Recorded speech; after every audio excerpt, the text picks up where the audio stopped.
Bienvenue pour cette vidéo. Alors aujourd'hui, je suis accompagné de André Taon d'Arnoldi, qui est club maker, club fitter OPEC, qui détient la société Golf Swing en région parisienne. Et André, c'est une personne que j'avais envie de présenter parce que c'est quelqu'un qui crée beaucoup de polémiques dans le monde du golf, beaucoup de polémiques sur les réseaux. Il n'a pas la langue dans sa poche, vous allez voir. Il n'a plus rien à prouver à personne, je pense. Et du coup, il n'hésite pas à dire des vérités qui peuvent parfois aller à l'encontre de la grande pensée bien pensante des marques de golf. On va en discuter dans la vidéo. Mais l'objectif aujourd'hui, c'était de vous donner un aperçu d'un sort d'ovni dans le monde du golf, parce que vous allez voir que c'est vraiment quelque chose. Vous allez voir, André est quelqu'un de très singulier. J'ai dit aussi ce terme avec Laurent Yokchis quand j'ai fait l'interview, mais moi j'aime bien les personnes un peu singulières, qui sortent vraiment du moule et qui n'ont pas le discours que pourrait avoir la majorité des gens. Et j'aime bien les pensées dissonantes comme ça. Et je trouve que c'est intéressant dans ce genre de format de vous présenter en fait des personnes qui sont acteurs dans le monde du golf, mais qui ont du coup une pensée complètement différente de la majorité des gens. Et ça permet d'ouvrir et d'élargir les horizons. André, je l'ai rencontré en 2015 ou 2016 dans mes souvenirs quand j'ai commencé le golf. Moi, j'ai commencé en 2014 et j'étais tombé sur ton site, Golf Swing. J'avais regardé plein de choses sur ton site et je me suis dit, il est pas con. Il est peut-être pas con, ce gars. Et du coup, c'était vraiment à travers cette vidéo, j'ai envie de vous présenter le personnage sur un format long d'interview, comme vous avez l'habitude d'avoir sur cette chaîne, sans coupure, sans rien, et que vous découvriez ce personnage qui est un puits de science aussi, et qui m'a beaucoup appris dans tout ce qui est le matériel de golf.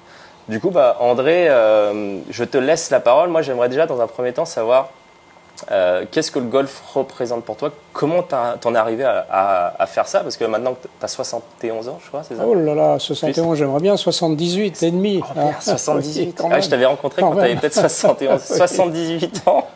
Et il continue à bosser dans son atelier, parce que là on est dans son atelier du coup. Oui, mais en fait, je bosse pas vraiment, je me fais plaisir. Ouais, tu te fais plaisir. C'est différent, c'est autre chose. Ouais. Tu vois, voilà. Et tu pourrais nous raconter un peu justement comment... Alors, tout d'abord, le golf, je suis tombé dans le golf quand j'avais 26 ans, parce que j'habitais à l'époque en Haute-Savoie, pas très loin de Genève. Nous avions des amis américains, dont certains jouaient au golf. Et voilà, alors ça m'avait interpellé de voir ces gars qui arrivaient à envoyer des balles au diable comme ça, au golf d'Évian, tout ça. Et c'est comme ça que j'avais pris un petit peu le virus. Et puis après, j'ai pas joué pendant des années. Je m'y suis remis sérieusement en 1970. Et puis après, donc ça fait quand même 52 ans. Après, alors au niveau index, j'ai jamais été très loin parce que c'était pas ma priorité. J'étais index 24 il y a peut-être 25 ans, quelque chose comme ça. Ouais. Depuis, j'ai plus fait de compétition. Okay. Ce qui m'amuse, c'est de jouer, c'est de me faire plaisir, c'est de faire des beaux coups. Voilà, c'est essentiellement ça. Puis j'avoue que si on veut venir à mon golf, ça intéresse pas grand monde, mais dans l'ensemble, m'a-t-on dit, c'était un pro, je me rappelle encore, Vincent Lousteau, on avait fait un parcours ensemble à Feucherolles, il m'a dit, mais au bout de 2 ou 3 tours, il m'a dit, mais c'est pas possible, André, t'as un grand jeu qui est là, puis un petit jeu qui est là. Bon, alors, ça a pas beaucoup changé au cours des ans. Maintenant que je commence à avoir un âge respectable et que la distance est plus tout à fait la même, je me donne plus de mal quand même sur le petit jeu. C'est ça. T'arrives à maintenir le niveau de jeu quand même ou pas? Pardon? T'arrives à maintenir ton niveau de jeu de l'époque? Ah oui, mais même mais je continue à l'améliorer parce que du coup, en améliorant le petit jeu, mais c'est incroyable la différence que ça peut faire, bien sûr. Tu vois. Pour l'anecdote, j'ai une de mes golfeuses, Andy Golf, elle n'arrive pas à taper au-delà de son fer 7. Ouais. Là, c'était avant le Covid. Elle a joué 2 fois, en partant au fer 7, elle a joué 2 fois 4. Tu te rends compte? 4. Bon. Et tout de suite, elle m'appelait, elle était de Bordeaux. Je lui dis, mais attends, t'as fait combien de putts? 24 putts. Ah bah oui, voilà. Putts, alors du coup, re-question, t'étais à combien en moyenne du trou?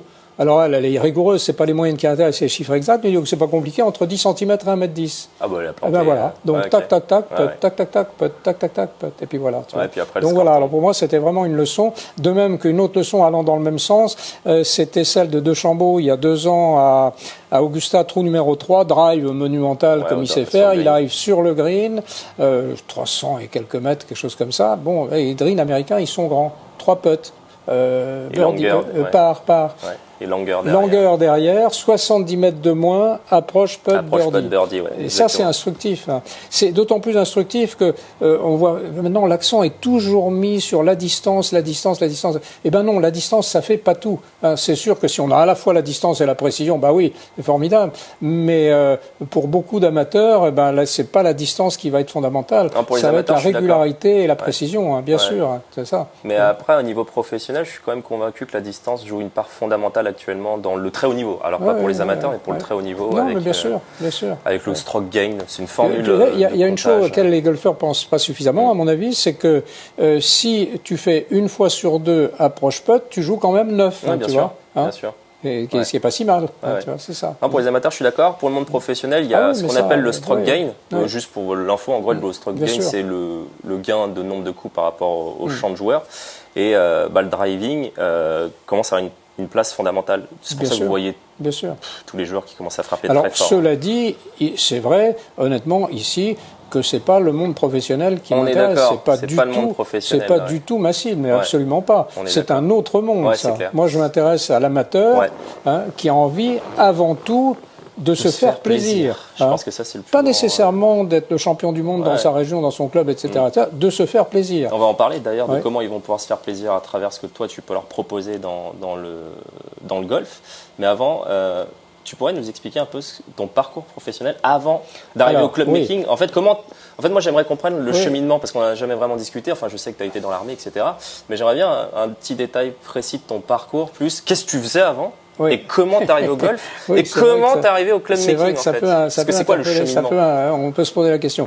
Alors, comme toujours dans la vie, c'est un concours de circonstances. Et, ce sont des hasards et puis après des voies que l'on prend à un moment donné. On prend celle-ci plutôt qu'en prendre une autre parce qu'on la sent. Alors, ma formation initiale, c'est effectivement l'école spéciale militaire de Saint-Cyr, Couët-Quidan, et puis après l'école d'artillerie. Alors, il se trouve que j'avais beaucoup plus d'intérêt en fait pour l'artillerie que pour l'armée. Bon, je pas tellement, d'ailleurs tu t'en doutes, hein, je suis un petit peu un électron libre, donc l'armée pour moi c'était un peu compliqué quand même. Mais l'artillerie, j'avais trouvé ça tout à fait passionnant. Et c'est vrai que, je ne voudrais pas trop me gargariser, mais je suis quand même sorti major de l'école d'artillerie. Bon.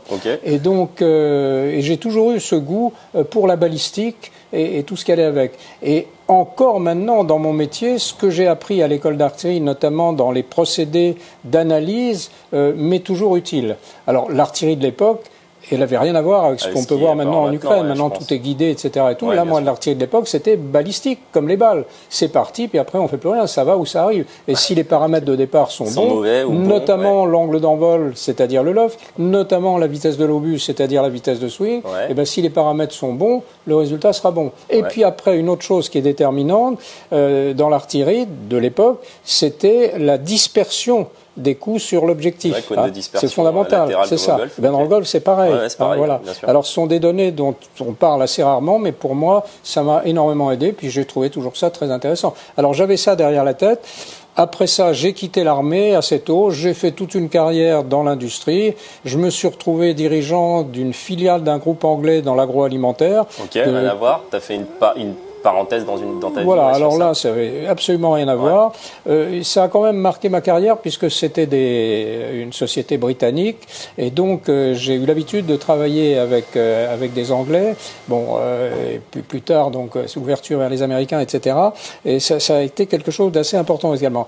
Et puis j'aimais beaucoup cette société parce que c'était une très très grande société. Il y avait celle dont je dirigeais la filiale française, il y avait 50 000 personnes dans le monde, mais c'était pas coté, c'était vraiment des gens qui s'intéressaient aux hommes, aux stratégies, qui connaissent des hommes de métier, etc., les propriétaires de l'ensemble, et donc j'ai beaucoup apprécié ça. C'était une organisation un peu féodale, c'est vrai, et que j'ai beaucoup apprécié. Puis un beau jour, problème de succession, etc., ça a été vendu, coupé en morceaux, etc.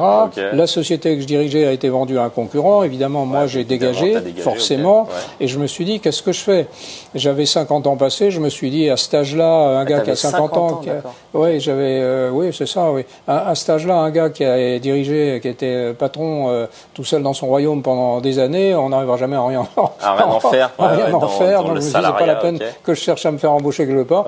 J'ai regardé à droite à gauche, j'ai fait différents trucs. Et puis un jour, à l'occasion d'un voyage au Canada où une de mes filles était et est toujours installée, avec un de mes fils, de retour, on avait vu ces grands magasins comme aux États-Unis, grands magasins de golf gigantesques, etc. Puis sur le chemin de retour à Toronto, il achète une revue et puis il me dit, tiens, regarde papa, c'était Entrepreneur International. Et dans cette revue, il y avait le classement des meilleures franchises américaines, dont une franchise de matériel de golf. Il me dit, tiens, ça, tu cherches quelque chose à faire, ça pourrait peut-être t'intéresser. Alors je regarde ça, bah oui, effectivement, pourquoi pas. J'ai pris contact avec ces gars-là et tout, bon, ça se passe bien. Je vais les voir c'était à Detroit, comme ils disent. Et alors, voilà, tout se passe très bien. Il me dit, bon, bah, on pourrait faire affaire, mais alors, il me montre le contrat. Il fallait que je m'engage à ouvrir 5 magasins de golf pendant 5 ans, enfin un truc complètement délirant. Okay. Alors, un magasin j'aurais dit, écoutez, alors t'as pas commencé. J'aurais dit, écoutez, c'est formidable, je comprends très bien. Mais vous savez, la France, c'est pas les États-Unis, c'est pas le Michigan. Et là, ça me paraît tout à fait impossible. Sauf que j'avais étudié la question et tout. Quelques mois après, je suis tombé un peu par hasard sur un magasin qui était en France, près de Lyon, qui s'appelait Nevada Bob's Golf, qui dépendait d'une société mère qui était en Angleterre, qui elle-même dépendait d'une société mère qui était aux États-Unis. Mais ces gars-là connaissaient l'Europe. Et donc, on a fait affaire avec les dirigeants anglais de Nevada Bob's Golf pour ouvrir un grand magasin de golf à 2 pas d'ici. Bon, en fait, on faisait la même chose que font tous les autres, que font tous les grands magasins de golf qu'on peut connaître. Bon, donc là, tu as ouvert un grand magasin de golf. Oui, c'est ça. Il y avait 350 mètres carrés, classique, avec des fringues, des chaussures, des balles. Avec toutes les grandes marques qu'on voilà, peut connaître. Tout le truc habituel, quoi. Tu vois, c'est ça. C'est ça, exactement. Bon, et alors, pour l'anecdote, quand j'ai ouvert ce magasin, j'ai un de mes cousins, très très bon golfeur, un scratch et tout, vraiment excellent, qui a poussé un grand éclat de rire. Il m'a dit, si j'ai entendu dire que tu ouvrais un magasin de golf, te connaissant, tu continueras pas là-dedans. Je dis pourquoi? Tu verras, c'est ta vision du monde, ton éthique me paraît totalement contraire à ce qu'on peut faire avec un magasin de golf. Pourquoi il me dit ça? Moi, j'étais plein d'enthousiasme et tout. Bah ouais, là, c'est ça, t'es au début de ton projet. Tu et dis, voilà. Et puis, la première année, alors effectivement, moi, je jouais à l'époque avec des Cobra Baffler. Alors, la Cobra Baffler. C'était quelle année, ça, à peu près? C'était en 2000. En 2000, ok. Cobra Baffler, si tu vois, c'était vraiment des gens de super lames. C'était quand même pas évident à jouer et tout. Bon, je m'en sortais à peu près correctement, mais quand ils sont arrivés avec la nouvelle série cavité, machin et tout, effectivement, j'ai trouvé que c'était formidable, beaucoup plus facile, etc. et tout. Bon. Puis l'année d'après, ils reviennent, ils me proposent un truc. Ah oui, bon, d'accord, et c'est pas mal. Puis l'année encore d'après, bon, entre-temps, on a eu un incendie qui nous a quand même bien bloqué pendant un moment, ça a tout ravagé. Et heureusement, j'avais déjà cet emplacement dans lequel nous sommes là aujourd'hui, qui m'a permis quand même de continuer. On avait tout déménagé là, on avait pu continuer ici. D'accord. Et petit à petit, je me suis dit, mais le cousin, il n'a pas complètement tort, parce que j'avais installé dès l'époque un simulateur, alors rien à voir avec ce qu'on peut avoir maintenant, beaucoup moins perfectionné, mais ça me donnait quand même un certain nombre d'informations.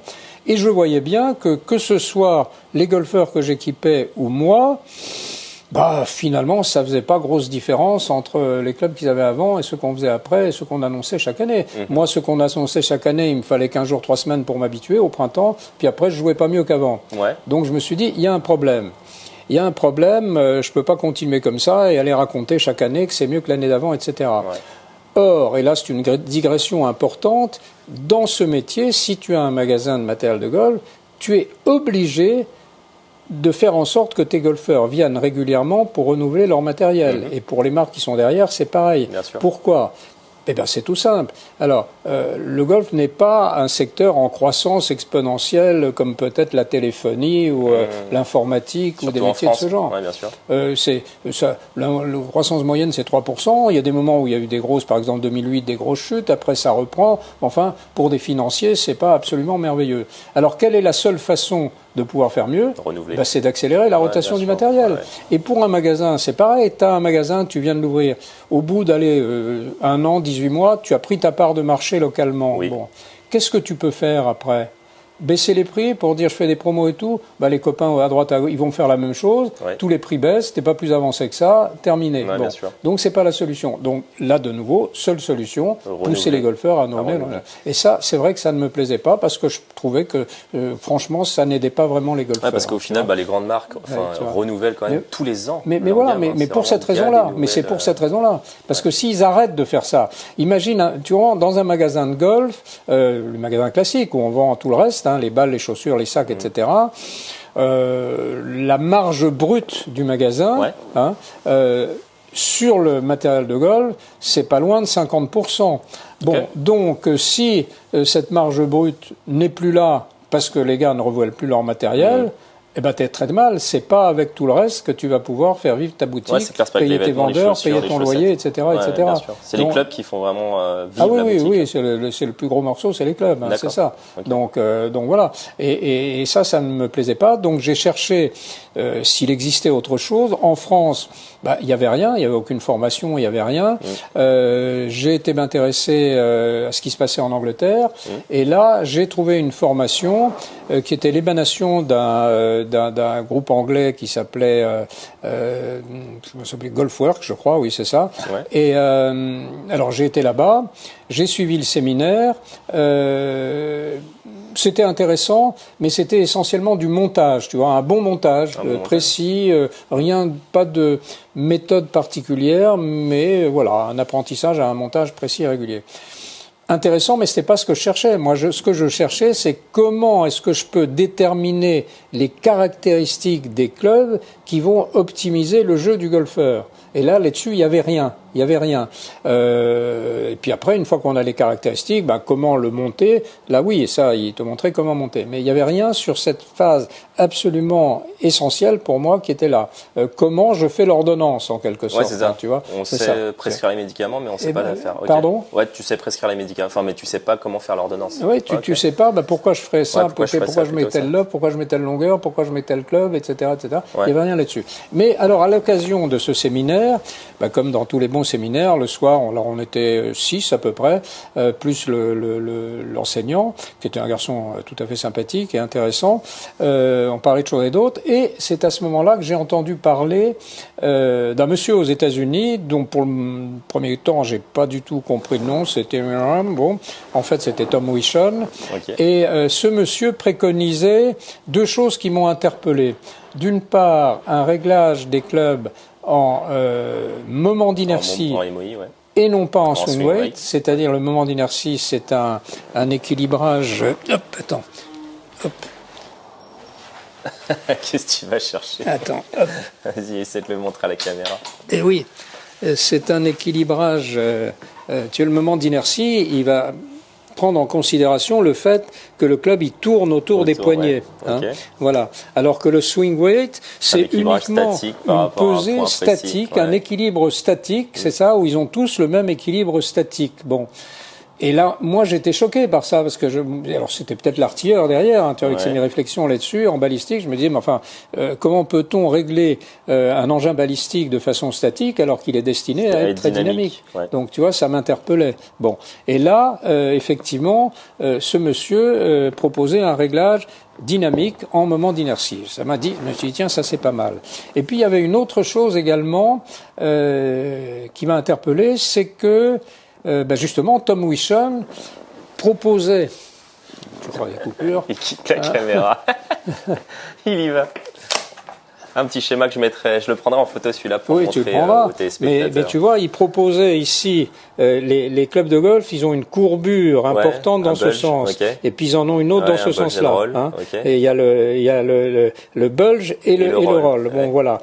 Mais le problème avec le roll, c'est que ça pouvait aller de 8 degrés en bas à 13 degrés en haut. Énorme. Donc, suivant l'endroit où tu le tapes, t'as pas du tout le même loft. Voilà. C'est un gros problème. Et Tom Wishon disait, là, il y a quand même une question. Donc, lui préconisait des clubs avec beaucoup moins de roll. Le bulge, très bien, on le garde. Pourquoi? Parce que le bulge, comme tu le sais certainement, ça permet de ramener la balle. Oui, parce que quand tu prends, par exemple, en pointe ici, ça donne un effet en sens inverse, donc ça permet de corriger en fait ça, en quelque sorte.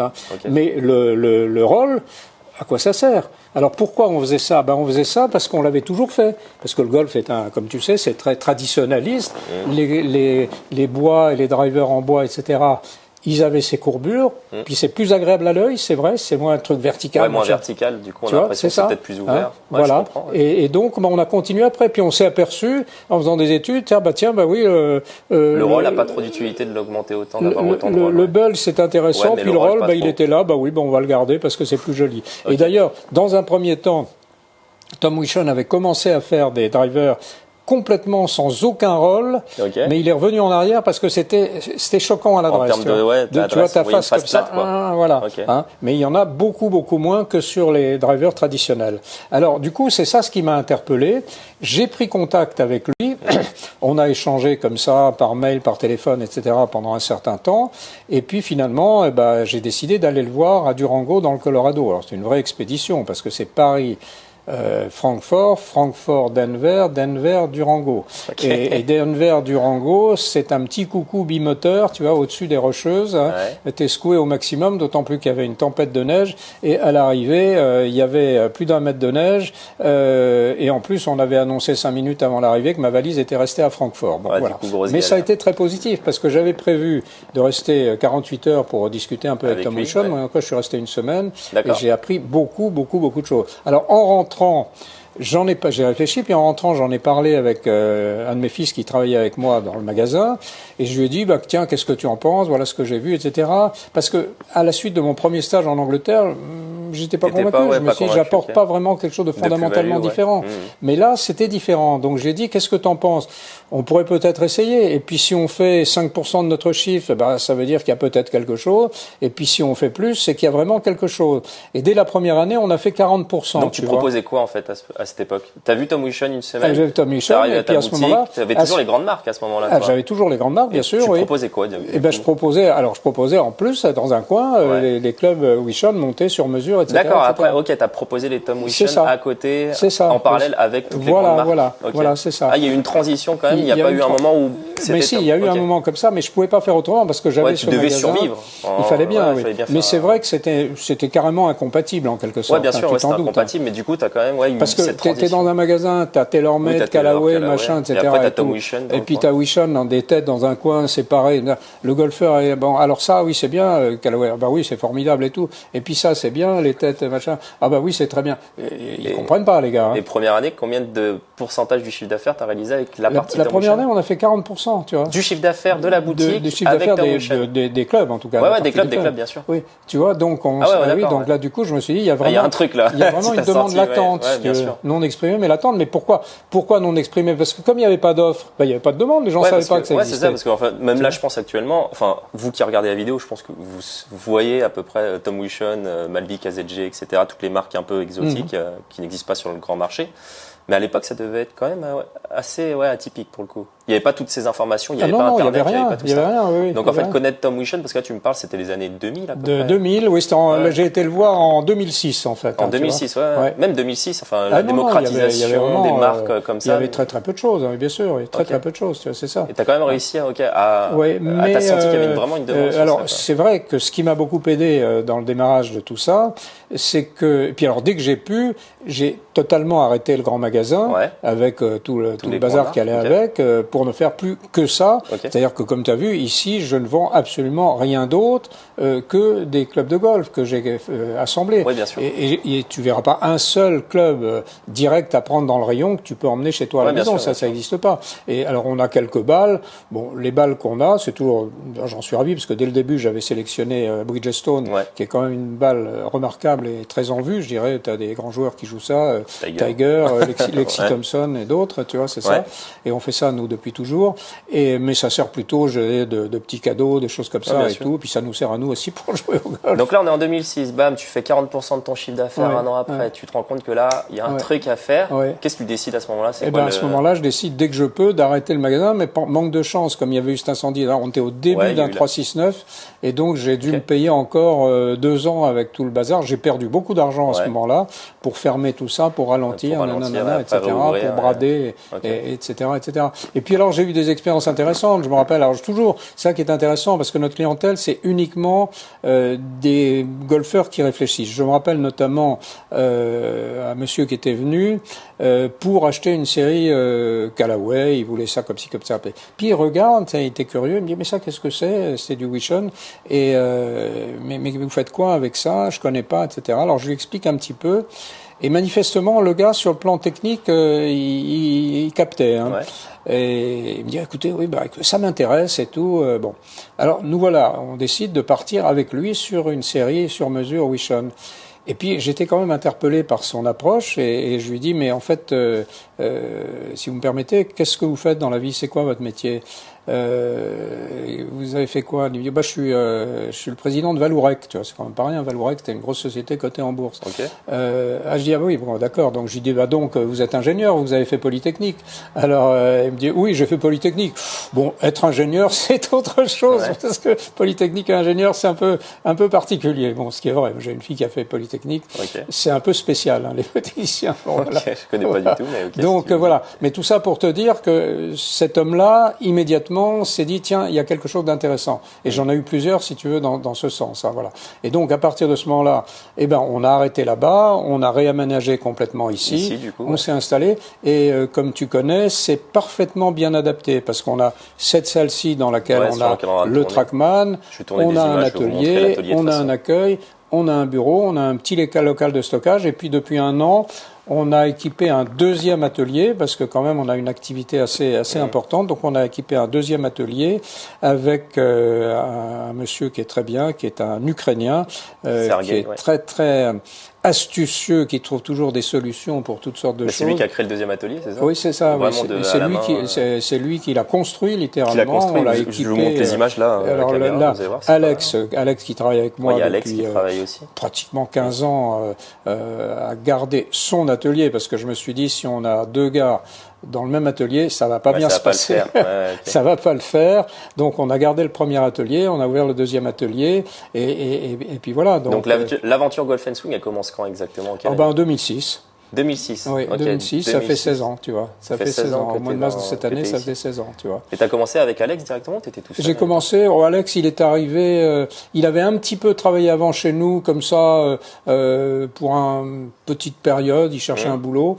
Et puis quand j'ai ouvert ça, j'ai eu un monsieur qui a fait du montage, mais bon, c'était pas top et tout. Et puis il se trouve que j'ai eu un contact avec Alex, qui lui, j'ai eu de la chance, était passionné par ça. D'abord, Alex est un très bon golfeur. Ouais, les deux, je crois. Voilà. Et puis il joue à Villarceau, Alex Voilà, Murphy, c'est ça, oui. Vraiment un excellent golfeur. Et passionné par ces questions de montage, d'assemblage, de réglage. Et par ailleurs, parce que le montage, c'est quelque chose d'extrêmement méticuleux. Hein. Voilà. Tu vois, il faut poncer, il faut couper, il faut, etc. Alors, c'est vrai qu'au départ, c'est moi qui lui ai donné toutes les indications nécessaires pour ça. Mais je peux te dire que maintenant, il le fait de façon merveilleuse et certainement d'une façon incomparablement meilleure que ce que je pourrais faire. Il m'arrive de le faire, mais c'est pas mon truc, alors que c'est complètement le sien, tu vois. Et Sergueï également est quelqu'un qui aime bien être là-dedans, voilà, tu vois. Et justement, quand t'as commencé, est-ce que t'es arrivé ici, t'as débarqué, comment ça s'est passé les premières années? Parce que je pense que t'arrives, t'es tout nouveau, t'as pas d'expérience proprement. Oui. Alors, la chance a voulu quand même que, si tu veux, on avait tout le fonds de clientèle de l'ancien magasin. Donc, il y avait un certain nombre de gens qui nous connaissaient et qui sont venus nous voir. Mais pour l'anecdote, là aussi, parce que c'est très intéressant, ça illustre un peu le phénomène de club sur mesure. J'ai eu un monsieur, un golfeur, qui était lui-même dirigeant dans une grande société cotée en bourse et tout. Bon, tout ça pour situer le genre de profil, quoi. C'est pas n'importe qui. Bon, et ce monsieur, chaque année, pratiquement, il venait pour renouveler son matériel. Hein, des nouveautés, c'est ça. Il renouvelait. Puis quand j'ai commencé à faire le sur-mesure. Il vient me voir, il me dit, écoutez, j'ai entendu dire que vous faisiez des clubs sur mesure, ça m'intéresse, est-ce que vous pourriez me faire quelque chose? Ça, j'étais rentré des États-Unis au mois de mars, le temps de mettre le truc en place, etc. C'était à la mi-avril. Je lui dis, écoutez, moi je veux bien, mais enfin là vous allez carrément essuyer les plâtres, hein, parce que j'ai quasiment encore rien fait là-dessus, donc c'est peut-être un petit peu risqué. C'est brouillon, quoi. C'est peut-être un petit peu risqué de vous lancer là-dedans avec moi. Et il me dit, bah écoutez, je vous fais confiance, on va faire comme ça, et puis on verra bien. Bon. Okay. Je lui fais sa série, je le revois plus pendant 5 ans. Je le revois plus pendant 5 ans. Ouais. Au bout de 5 ans, il revient, il avait énormément progressé et tout. Il me dit, ah bah écoutez, oui, non, je suis vraiment content et tout.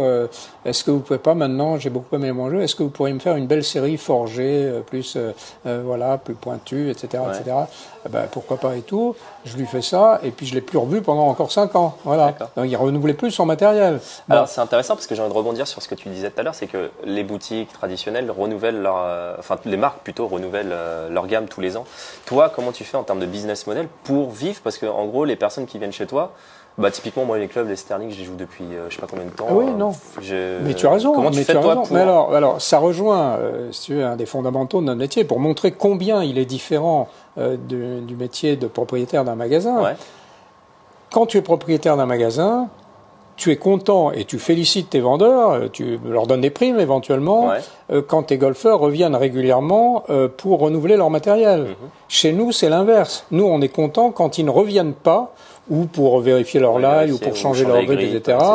Ou pour prendre un café, ça arrive aussi, hein, comment ça va, etc. Et que ce sont leurs camarades de jeu, leurs amis, etc., qui les ont vu jouer, qui viennent. Tu vois, c'est complètement différent. C'est une approche totalement différente. Et c'est comme ça que j'ai des golfeurs, mais très souvent, qui viennent, qui ont des clubs de chez nous, qui ont 10 ans. Et qu'est-ce qu'on fait, ça va pas? Si, ça va très bien, mais qu'est-ce qu'on va? Bah, vous voyez, ils sont un peu usés, mais la même chose. Ok. Non, mais c'est intéressant. C'est ça. Donc vraiment, pour toi, ça fonctionne vraiment pour ta boutique du bouche à oreille, les gens sont contents, ils en parlent. C'est essentiellement le bouche à oreille. Alors je communique également sur les réseaux, bien sûr, un peu Facebook, partout, des choses comme ça, etc. Mais c'est quand même le bouche à oreille qui est la première alimentation de ce que nous faisons. Il n'y a aucun doute, hein, tu vois, c'est ça. Et c'est comme tu vois, c'est une vision totalement différente. Hein. Le magasin. Alors il arrive. J'ai plusieurs fois, ça m'est arrivé qu'un golfeur me dit c'est vraiment bien ce que vous faites, mais vous croyez pas, les marques ils vont certainement se mettre à faire ce que vous faites un de ces jours. Ben, je dis non. Mais comment non? Pourquoi non? Parce que je me dis, s'ils se mettaient à faire ça, ils se tirent une balle dans le pied, ils sont morts. Ils renouvellent plus, donc c'est fini. Hein, c'est fini, ils vont dans le mur financièrement. On va en parler ça tout à l'heure de tout, de tout ce qui est club making et tout. Là, on est vraiment sur l'intro qui dure un peu longtemps, mais je trouve que c'est intéressant toute cette histoire que tu peux nous raconter par rapport à ton expérience. Hein. Tu es quand même quelqu'un qui a du vécu, donc je trouve ça intéressant de le retranscrire dans une vidéo qui se verra plus tard. Là où tu as complètement raison de dire, mais comment tu as pu démarrer, décoller, etc., c'est une question très importante. Parce que j'ai régulièrement des jeunes gens qui m'appellent, ou même moins jeunes, ah bah tiens, j'aimerais bien, est-ce que vous pouvez me former, etc. Ouais, mais c'est ça la question que je viens de me poser. C'était exactement la question que je me posais, c'est que là, j'ai envie de devenir club maker, là, qu'est-ce que je fais? Parce que, en fait, c'est pas un truc. En fait, moi, je peux dire, je peux ouvrir une boutique et dire que je suis club maker, machin. Oui, parce que c'est pas un truc. Il n'y a pas de label officiel. Il n'y a pas de label officiel. Ouais, c'est ça. Donc, en fait, la question, c'est, forcément, il y a des mauvais club makers, des bons club makers, mais comment tu fais pour être club maker en France, là, actuellement? Excellente question. Là, je suis là, qu'est-ce que je fais? Ben voilà, excellente question. Alors, d'abord, en France, il n'y a pas d'école à proprement parler de club making. Ouais. Bon.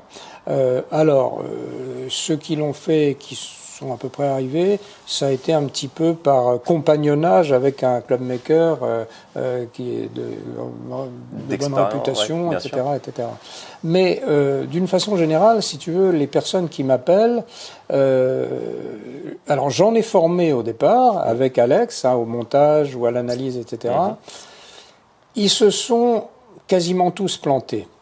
Surinvesti, erreur de stratégie, et puis du rêve. Bon voilà, je suis club maker, je vais annoncer partout que je le suis. Ils vont avoir leurs copains dans un premier temps, les copains des copains, puis ça s'arrête là. Hein. Ça s'arrête là, ça va pas plus loin, tu vois, avant que ça se développe, hein, tu vois, c'est ça. Bon, et puis ils ne se rendent pas compte de la complexité du métier. Il m'arrive de dire à ces personnes-là, ils me disent, mais alors on fait comment? Je dis, vous savez, on fait comment?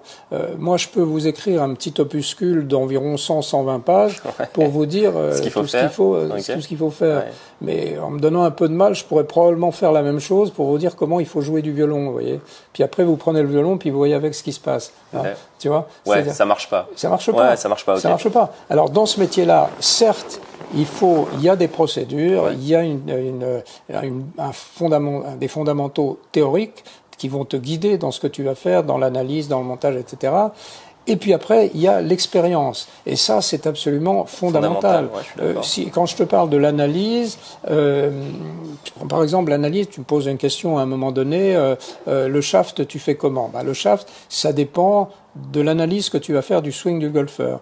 Sa transition, son tempo, son release, sa vitesse de swing, qui n'est qu'un des éléments, la vitesse de swing, sa force physique, etc.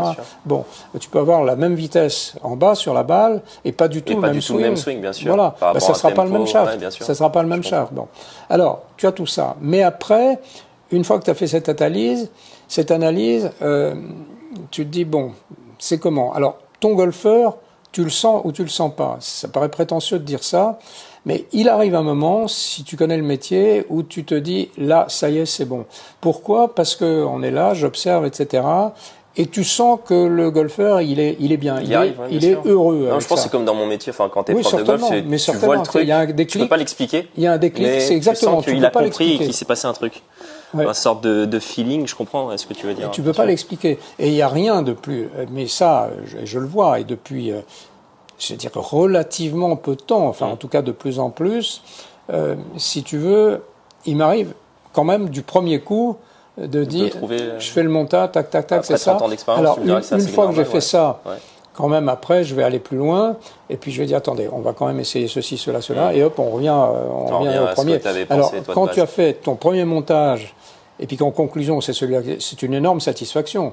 C'est vrai, c'est un plaisir. Mais du coup, en fait, pour devenir clubmaker, en fait, ce que tu nous dis finalement, c'est que tu es obligé d'être accompagné. En fait, c'est un sorte de compagnon, d'accompagnonnage. Il y a pas, enfin, c'est comme le golf. Je pense que tu lis pas un livre en disant que tu sais golfer après. Ah non. Donc, dans le clubmaking, ce que tu es en train de me dire finalement, c'est que t'as pas le choix que de passer par un clubmaker déjà. Ça se transmet vraiment par cette. Oui, complètement. C'est pas possible. Alors après, si tu veux, je me suis tout de suite inscrit dans une association aux États-Unis parce que c'est quand même, les États-Unis, c'est la Mecque du golf, il n'y a pas de problème. Alors, une première association qui s'appelait la PCS, Professional Clubmaker Society, bon, il se trouve qu'elle a, peu après, elle a été dissoute, il s'est passé des problèmes, etc. Et il y en a une autre qui a été créée, à laquelle j'appartiens depuis maintenant, pour 15 ans, 16 ans, qui s'appelle AGCP, Association of Golf Club Fitting Professionals, si tu veux. Et là-dedans, il y a plus de, je sais pas, on doit être 160, 170. Et combien de Français dans les 170? Oui, 160 ou 170. Et combien de Français dedans? Français, il y en a un. Ah ok, d'accord. Okay. Et puis surtout, il y en a un, et il y a 10 masters dans cette association, parce qu'il y a différents grades. Il y a 10 masters, il y en a un qui est français, ton serviteur, tu vois, c'est ça. Donc j'en étais quand même assez content et assez fier, oui, c'est vrai. Et puis c'est vrai, c'est une réalité. C'est très sérieux. Il faut être fier, non, mais tu connais les Américains, c'est pas des rigolos. Hein. Il faut vraiment, t'as des tests, t'as des choses, etc., des mémoires à faire et tout. Donc t'as quand même une association de clubmakers international. Oui, c'est ça. Qui réunit tous les clubmakers, enfin qui sont. Alors, ce qui m'étonne énormément, ce qui ne veut pas dire que les gars ils sont pas bons. Tu as des bons clubmakers en France, il y en a pas beaucoup, mais il y a des bons.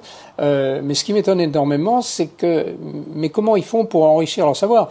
À la GCP, tous les jours, il y a un espèce de forum et ça échange en permanence. Ouais, ça échange entre les clubmakers et donc, de tous les tu pays, parcours ça, tiens, tout d'un coup, tu te dis, ah bah tiens, zut, ça, j'y avais pas pensé. Ou alors toi-même, tu as une question, tu vois, tu t'interroges, tu dis, tiens, mais ça, je pourrais faire comment? Puis un cas particulier, bing, tu balances ta question là-dessus, tu en as toujours, de 1 à 10 qui ont traité le problème et qui m'ont dit, comment j'ai fait comme ci. Qui est à la base de cette association, du coup? C'est qui le fondateur de cette association? Alors, c'est un monsieur qui s'appelle Roy Nix, qui est ancien d'ailleurs de la PCS, qui est absolument remarquable. Il a un peu plus jeune que moi, il doit avoir dans les 72 ans. Aussi bon golfeur, maintenant moins parce qu'il a eu malheureusement la polio et tout, que clubmaker, que clubfitter. Et puis également vraiment un homme brillant, très fin, qui menait ça d'une façon extraordinaire. Puis tu en as d'autres qui sont très bons. Tu as Keith Chatham, il y en a un certain nombre comme ça. Les noms ici ne disent rien. Ouais, je pense que moi ça me parle pas. Hein. Je sais mais pas voilà, si c'est tous des gars tout à fait remarquables, tout à fait remarquables, bien sûr. Souvent, pas tous, mais souvent d'un haut niveau scientifique par ailleurs, tu vois, ingénieurs et autres, tu vois, c'est ça. Moi, j'aimerais qu'on revienne un peu sur tes mentors justement, parce qu'on parle, enfin Tom Wichon, je pense que c'est l'un de tes mentors. à proprement Ah parler. bah c'est mon mentor, Tom oui, Wichon, de base, hein, bien sûr. Oui, parce bien que sûr. en fait, c'est qui cet homme? Parce que enfin, je le vois sur les marques, je joue des Sterling, je vois Tom Wichon, mais en fait, c'est qui ce gars? Enfin, il a écrit des livres, j'ai lu des Alors livres. Tom Wichon, c'est un homme qui est, alors il a été pro, bien sûr. Ok. Pro oui. enseignant, pro joueur, pro enseignant. Oui, tout à fait, oui. Et puis après, bah, il s'est posé la même question. Il s'est dit, mais il y a un problème, il y a un problème. Les gens jouent avec des clubs qui manifestement sont pas adaptés pour eux. Il y a certainement quelque chose à faire. Donc il s'est plongé là-dedans. Et c'est vrai qu'il est arrivé à des réalisations. Dans ce domaine-là, pour les gens qui s'y intéressent, c'est l'homme le plus connu dans le monde. Il est à l'origine de au moins 50 premières, c'est-à-dire 50 nouveautés, des choses que tu vois sur les clubs actuels de TaylorMade, Callaway et les autres, c'est lui qui les a créées au départ. Okay. Je sais pas, par exemple, sur les fers, les faces à haut coefficient de restitution, hein, où tu as des coefficients de restitution qui sont égaux à ceux au top des drivers, c'est-à-dire à 0,83, c'est-à-dire avec des smash si t'es soit de 1,50. Ouais. Bon, c'est lui qui a mis au point les premiers, tu comprends. C'est ça. Dans le domaine des forgés, le forgé, à droite à gauche, tu vois, ah oui, le forgé en 5 étapes, c'est ce qu'il y a de mieux, etc., que l'on pratique au Japon. C'est lui qui a mis ça au point, avec un ami à lui qui a une forge en Chine, c'est lui qui a mis ça au point. Les clubs forgés, cavité, ça n'existait pas avant les clubs forgés, bah, c'est ce que tu as joué tout à l'heure, c'était que des lames, tu vois, c'est ça. On savait pas faire. Ça aussi, c'est lui qui a mis ça au point. Les têtes de driver cup face, c'est-à-dire où la face n'est pas simplement rapportée, si tu veux, au corps, mais vraiment un peu comme un cendrier retourné, comme ça. Donc, dont un trampoline, dont on réalise très bien que si tu veux, la diminution de l'efficacité va être sensiblement moindre quand tu t'éloignes du centre que si c'est simplement tendu comme ça. Ça aussi, c'est lui qui l'a mis au point. Donc, il a breveté beaucoup de choses, en fait. Exactement. Qui sont utilisées, les premiers bois à face très, très basse, mais néanmoins avec un coefficient de restitution au maximum à 0,83, c'est lui qui a mis ça au point. Le réglage en moment d'inertie, c'est lui qui a mis ça au point, tu vois. C'est absolument si nos amis golfeurs sont intéressés par ça, ils cherchent sur internet Wichon première. Il y en a des pages et des pages et des pages et des pages, et encore, il n'y a pas tout. Il n'y a pas tout. Enfin, tu vois. Alors, le réglage en moment d'inertie. Bon, après, alors, t'as un réglage, faut quand même que j'en parle, qui est le mien, qui est les réglages en moment d'inertie, plus en swing weight, parce qu'on peut faire les deux. Tu vois, c'est ça. Bon, alors là, j'ai pris un brevet là-dessus. Ça m'a coûté très cher, ça m'a surtout fait plaisir de le faire. Parce que ça, c'est un truc qui m'a intéressé, enfin, quand tu m'en as parlé, parce que c'était il y a 1 an ou 2 ans que tu m'avais sorti ça, t'as breveté je sais pas comment on appelle ça dans le monde du brevet, une invention, j'en sais rien, ça s'appelle une invention, qui permet de régler les clubs, en swing weight, comme le font les grandes marques, mais également en MOI.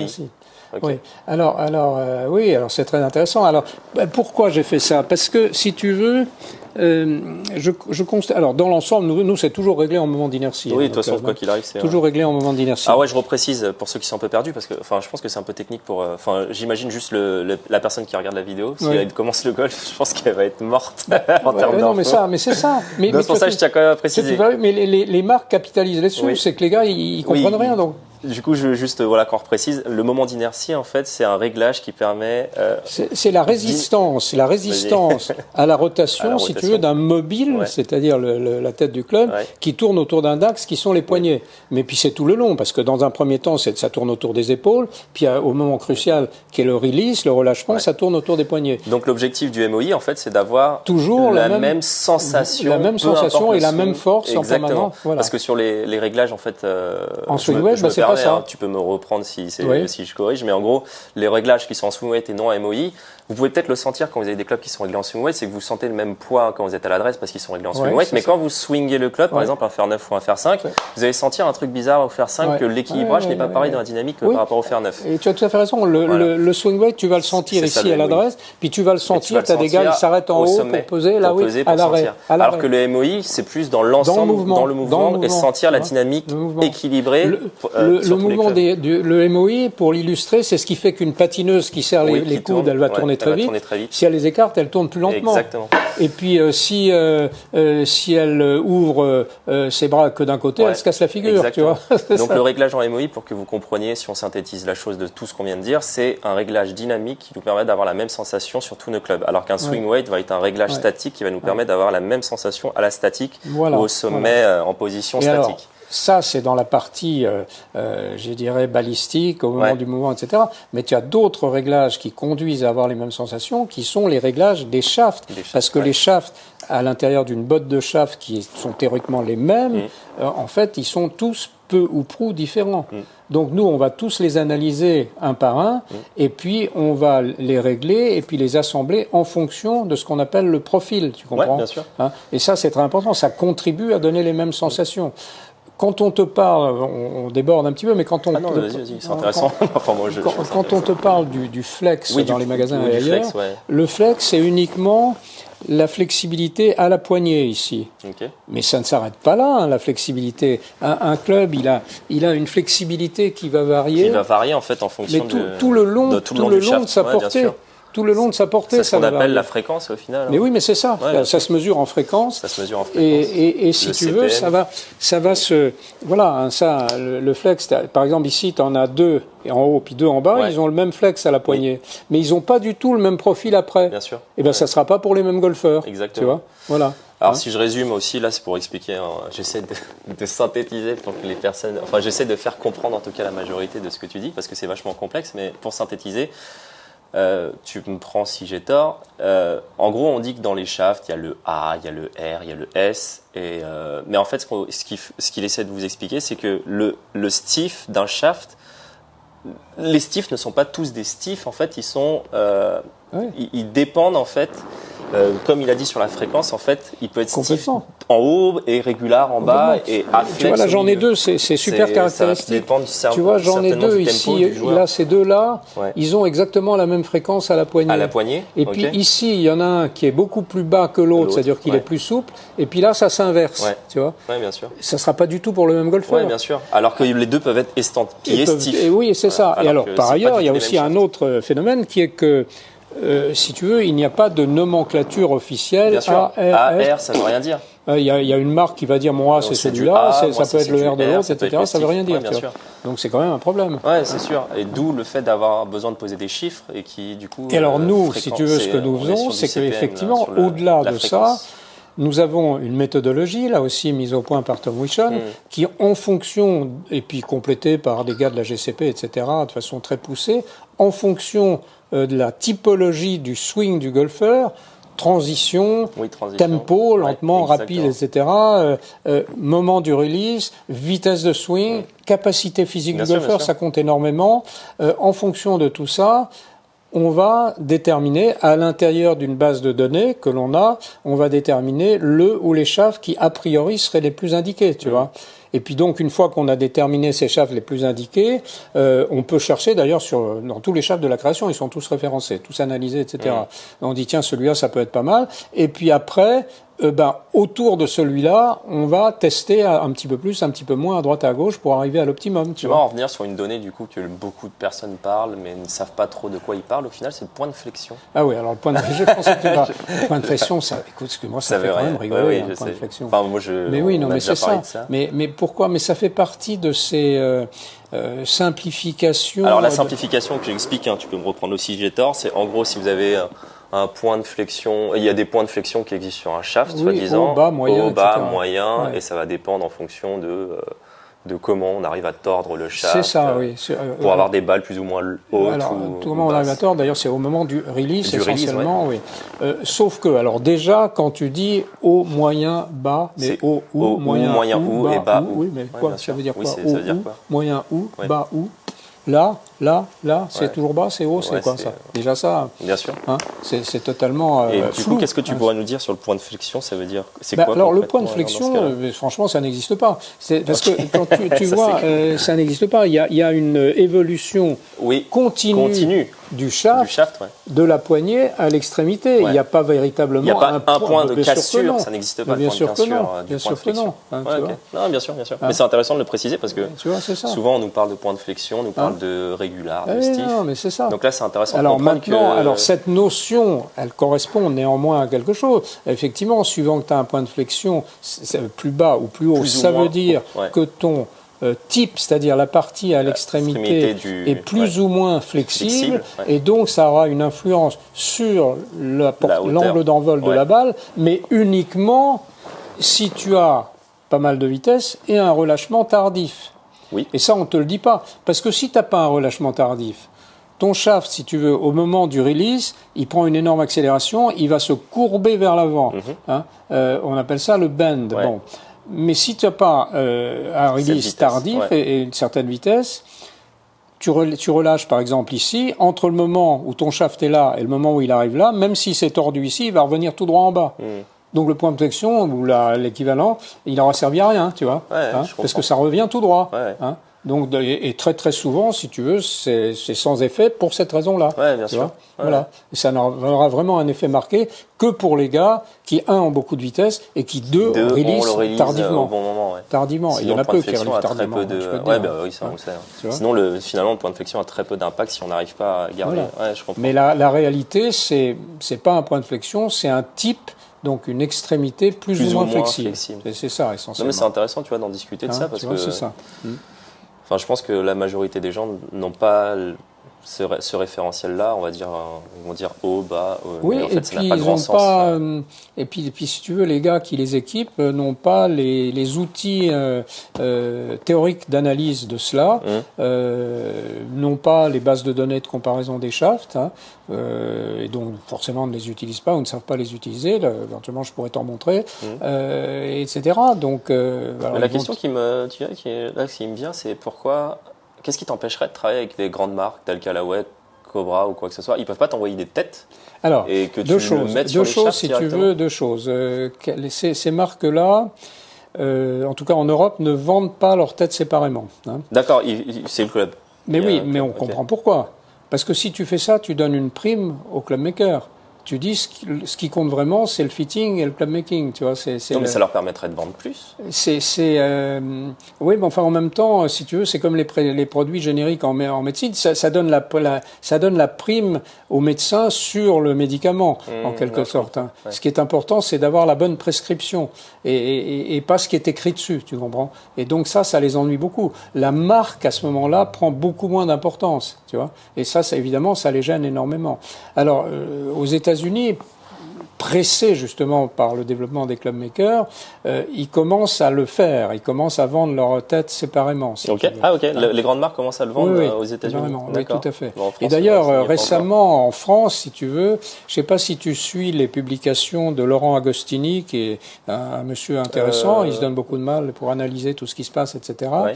Et moi, je l'avais eu au téléphone. C'est créateur de My Golf Media, c'était mon club de golf ou mon. Oh, je sais même plus. Voilà, mais là maintenant c'est My Golf Media. Ah ok, il a changé de nom. Okay, c'est ça.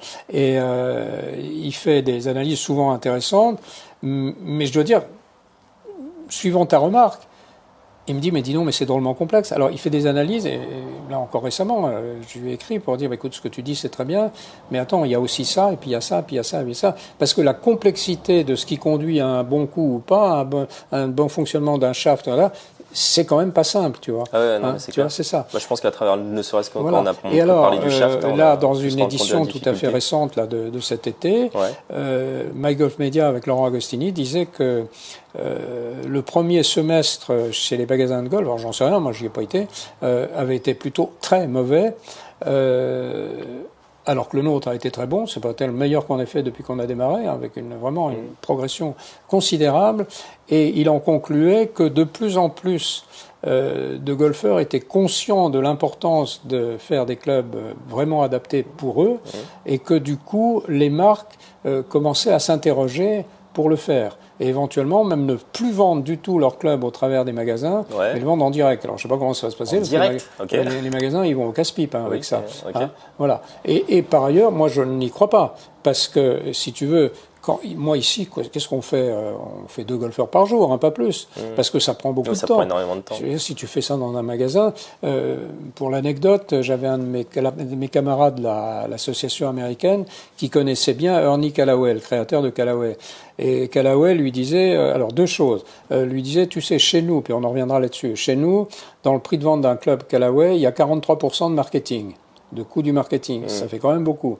Et puis le dirigeant d'une grande chaîne américaine, je sais plus laquelle, qui lui disait, tu sais, nous, si un vendeur met plus d'un quart d'heure pour vendre un driver, on commence à perdre de l'argent. Hein, moi, un driver, je mets 1h30, 2 heures, et parfois plus, hein, tu vois, c'est ça. Ouais, hein, ouais. Voilà. Hein. Puis si ça va pas, je vais dire, revenez, on va régler. Hein, tu vois. Donc en fait, je rebondis sur ça, mais selon toi, moi je pense que, je connais ta réponse, hein, mais pourquoi sur le PGA, sur le livre, sur tout ce qui est grand, pourquoi on n'a pas des marques pourquoi on n'a pas des marques comme ça? Pourquoi on n'a pas du Tom Ocean? Pourquoi on n'a pas c'est très simple, la réponse est extrêmement simple. C'est que le tour n'est que la vitrine, si tu veux, des marques qui utilisent cette vitrine pour faire connaître leurs produits, pour diffuser leurs produits. C'est tout. Les golfeurs jouent telle ou telle marque. Alors, évidemment, à l'intérieur de ces marques, ils vont avoir le choix, mais ils ne jouent telle ou telle marque, non pas parce qu'ils ont envie de jouer telle marque, mais parce qu'ils sont payés pour la jouer. C'est tout. Et d'ailleurs, il y a eu un cas tout à fait emblématique qui a été KJ Choi, qui, alors ça remonte à un moment déjà, peut-être 8-10 ans, qui avait gagné le World Championship. Les journalistes lui avaient dit, mais quand même, KJ, tu joues du Murat, t'es pas sponsorisé, t'as fait faire tes clubs par Monsieur Murat dans son coin, etc. Explique-nous comment ça se fait et tout. Et Choi avait expliqué, il dit, vous savez, moi j'ai gagné suffisamment d'argent, maintenant j'ai envie de me faire plaisir et d'avoir des clubs que j'aime bien. Que j'ai envie de jouer, ouais. Ben voilà, c'est ça, tu vois. C'est clair que quand on te propose 50 millions pour jouer une marque, bon, voilà. je pense que tu vas pas dire donc, non à l'année. et alors après, c'est vrai que les fabricants de composants, tels que Tom Ocean, mais il y en a d'autres également, ne veulent en aucun cas payer des golfeurs parce qu'ils disent que c'est de l'argent dépensé inutilement, que ça ne ferait qu'augmenter le prix de revient de leur club. Et si tu veux Il va falloir vendre plus cher le club forcément. Mais oui, mais beaucoup plus cher. Mais beaucoup plus cher. 43%, tu me disais pour Callaway. Et qu'il vaut beaucoup mieux utiliser cette potentiel de marge pour le fitting, pour rémunérer un bon clubmaker, que pour dire que c'est formidable, etc. Tu vois, c'est ça. Par ailleurs, il y a aussi un autre aspect, c'est que, et ce qu'il arrive souvent de dire aux golfeurs, c'est pas parce que je ne sais pas qui, McIlroy a gagné avec tel club, ou que machin, que pour vous ou pour moi ça va être bon. Il n'y a aucun rapport, si tu veux. Chaque club est différent, donc et ces gars-là, évidemment, ont fait régler leur club aux petits oignons complètement. Voilà, et c'est ça qui va compter au final. Non, c'est clair, je suis d'accord. Bah, en fait, je prends souvent l'exemple, l'analogie pour expliquer ça à mes élèves. C'est vous imaginez une voiture, les mecs qui font des rallyes ou quoi que ce soit. Quand vous achetez ces voitures, c'est pas celle que vous voyez à la télé en fait que vous avez. Donc c'est exactement le même principe. Et qui dit que vous serez capable de la conduire? Mais bien sûr. Et en fait, c'est le même principe. Mais alors, ça rejoint une question là que tu me posais par ailleurs à propos des longueurs uniques. Ouais, on allait en venir aux longueurs uniques. Mais oui, mais parce que j'ai fait une vidéo avant celle-là où je présente en fait les clubs que je joue. Il y a sûrement du radotage qui vont arriver parce que la vidéo que je fais, elle va pas tarder à sortir. Enfin, je l'ai filmée, je l'ai montée, etc. Mais on va en parler de la longueur unique parce que je joue personnellement des longueurs uniques aussi. Et on va y venir après, t'inquiète sur la longueur unique.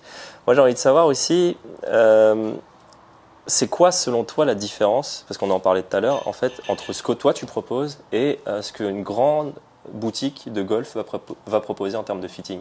Parce qu'en fait, les gens, ils ont pas vraiment finalement, ils peuvent pas se dire il y a une grosse différence entre un clubmaker et un mec qui fait un fitting dans une grande boutique. Tu fais du fitting, ça s'appelle du fitting.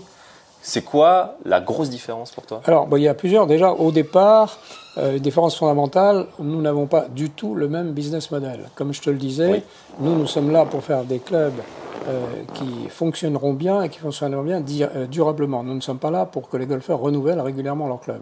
Ça, c'est déjà une énorme différence. Oui, bien sûr. Et ça dicte un petit peu tout le reste. Tout le reste, voilà. Alors, deuxièmement, si tu veux, dans les réglages eux-mêmes, je veux dire, quand sur un club de golf, tu as au moins 12 paramètres distincts que tu vas pouvoir régler. Dans les fittings magasins, c'est jamais fait. C'est un minimum, un peu la longueur, un peu le lie, un peu la longueur, point barre, et dans des proportions très modestes. Ici, tu as certains clubs, ça on pourra en parler, tiens, je vais te montrer, qui sont absolument étonnants, où tu des bois. Les hybrides aussi, tu vois, pareil. Tu as un slot ici. Ouais. Tu as un slot ici. Hein. Tu en as 2 ici. Tu en as un 3e là. Et éventuellement, tu peux encore ajouter quelque chose au bout du shaft. Ce qui fait que tu peux faire varier le poids, le de grammage, cette tête le centre de gravité aussi. de plus de 30 grammes. Hein. Tu as 9 grammes ici, 12, 21, 9, 30, le shaft 9, 39 grammes. 39 grammes, ça te fait 5 x 7, ça te fait 5 demi-pouces de variation. 5 demi-pouces, ça te fait 2,5, ça te fait 3 pouces. Donc tu peux faire varier ta longueur de club de 3 pouces dans un sens et dans l'autre sans pénaliser l'équilibre. Ouais, parce que forcément, rajouter du poids en tête va influencer la longueur aussi tout en gardant le bon équilibre, tout en gardant le bon moment d'inertie, tu vois. C'est absolument unique. Puis après, tu vas me dire, bah oui, mais c'est bien joli, mais enfin, si tu les allonges, tu les rachis comme ça de 2 pouces et tout, ton club, il va reposer comme ça, ou il va reposer comme ça. Oui, sauf que là-dessus, tu peux tordre. Ouais. Ça n'existe nulle part ailleurs que chez Wishon. Tu peux tordre le hosel dans ce sens et dans ce sens jusqu'à 4 degrés, tu vois. 4 degrés, énorme. Degrés, ouais. Oui, sur ces documents, il met un peu moins, mais dans la réalité, si tu fais attention, tu peux les bouger jusque-là, tu vois, c'est ça. Donc la différence, c'est vraiment pas mais c'est la différence de la possibilité de réglage. Et complètement. Et ben en fait, est infinie si tu multiplies. Oui, mais c'est ça, qu'il est infini. C'est absolument énorme. Mais multiplie. Mais ça, aucune marque, aucun magasin ne sait le faire, et d'ailleurs s'ils ne savent pas le faire, s'ils voulaient l'apprendre à le faire, ils sauraient le faire, forcément. Bien sûr. Mais c'est pas dans leur business model, c'est pas dans leur objectif. Bon, après... Parce qu'en fait, ce qui se passe, c'est que généralement, quand on fait un fitting, c'est on règle l'ail, on règle la longueur, voilà. Après je te fais une fiche, et la fiche, et puis j'essaye, là, tac, et puis voilà, mais j'essaye ce que j'ai. Ouais, après on fait une fiche, et après on j'essaye ce que j'ai, je sais pas autre chose. Nous, les shafts, parce qu'un shaft, ça se règle. Un shaft, ça se règle en le coupant plus ou moins au type, si tu veux. Ouais, au type, ouais, bien sûr. Hein tu dis bien sûr, mais pour le golfeur moyen, lui, il sait pas ça. Hein ça, tu commences à en connaître, mais tu vois, ici, tu peux agir en coupant plus ou moins ici, et ton profil de shaft va changer. Diamétralement, ça sera plus du tout le même. Tu vois, c'est ça. Bon, ça, on va s'en occuper et on va régler aux petits oignons de manière à optimiser tout ça, tu vois. En fait, c'est la possibilité de réglage qui est beaucoup plus importante. Mais bien sûr. Après, alors tu as le réglage évidemment en moment d'inertie. Ouais. Tu as le réglage éventuellement en swing avec mon système en perfect balance, c'est-à-dire moment d'inertie et swing weight. Tu as le réglage en hauteur constante à l'adresse. Alors ça veut pas dire que ça sera la longueur constante, bien sûr. Mais on va régler le lie et la longueur de telle sorte que effectivement à l'adresse le golfeur aura toujours la même posture, si tu veux, c'est ça. C'est déjà un progrès par rapport au réglage montage traditionnel. Bon, ça n'existe pas. Tu as aussi un autre réglage qui est celui de l'oscillation linéaire. Oui. Donc l'oscillation linéaire, si tu veux, il y a sur n'importe quel shaft, il y a un point. Non, alors tu as des shafts qui coûtent très très cher, comme par exemple les TPT, où il n'y a pas, ils oscillent toujours de façon linéaire. Ouais, linéaire, vraiment. Oui, c'est ça. Parce qu'un shaft, en fait, ça bouge normalement. Oui, c'est ça. Ça va être toujours. Bon, et si c'est mal réglé, en fait, on va le voir au laser. On met un laser sur le shaft. Alors, chez nous, d'ailleurs, il y a une vidéo qui est sur notre site. Je vais essayer de la trouver, vous la mettre, parce que j'explique ça un peu brouillon. C'est ça. On voit très bien. Quand c'est pas réglé, ça fait comme ça. Puis quand c'est réglé, ça fait comme ça. Et la différence, c'est ce que tu vois là-bas. C'est-à-dire qu'à droite, c'est réglé. À gauche, c'est pas réglé. Tu vois que les impacts sont beaucoup plus resserrés à droite qu'à gauche. Donc, tu as plus de précision dans ton jeu, quoi. C'est tout. Et des sensations également homogènes. D'ailleurs, à tel point que j'avais fait pour mon associé que tu connais là, qui est enseignant comme toi, qui est pro, il avait une série longueur unique que je lui avais fait dès le début parce qu'il était d'entrée de jeu, il était fan. Et puis au bout de 5 ans, elle était complètement râpée, usée et tout. Il me dit tu me l'as refait, etc. Et je la refais comment? La même chose. Bon, très bien, je l'ai refait. Et puis quelque temps après, il me dit, mais attends, j'ai dit, ça va ta série? Il me dit, oui, ça va très bien. Il me dit, mais qu'est-ce que tu as fait là? Tu as fait un truc différent. Et j'ai dit, oui, effectivement, parce que qu'est-ce qui se passe? Il me dit, j'ai beaucoup plus d'homogénéité, de sensations d'un club à l'autre, etc. Je lui dis, parce que je les ai réglés en oscillation linéaire. La première, elle n'avait pas été réglée en oscillation linéaire, la deuxième, oui. D'accord, il a senti. Et donc, il m'a dit, ça se sent très nettement, quoi. Voilà. D'accord, c'est intéressant. c'est ça. On va en parler d'ailleurs des longueurs uniques. Et donc, tu vois, tu as ces réglages-là qui n'existent pas en magasin.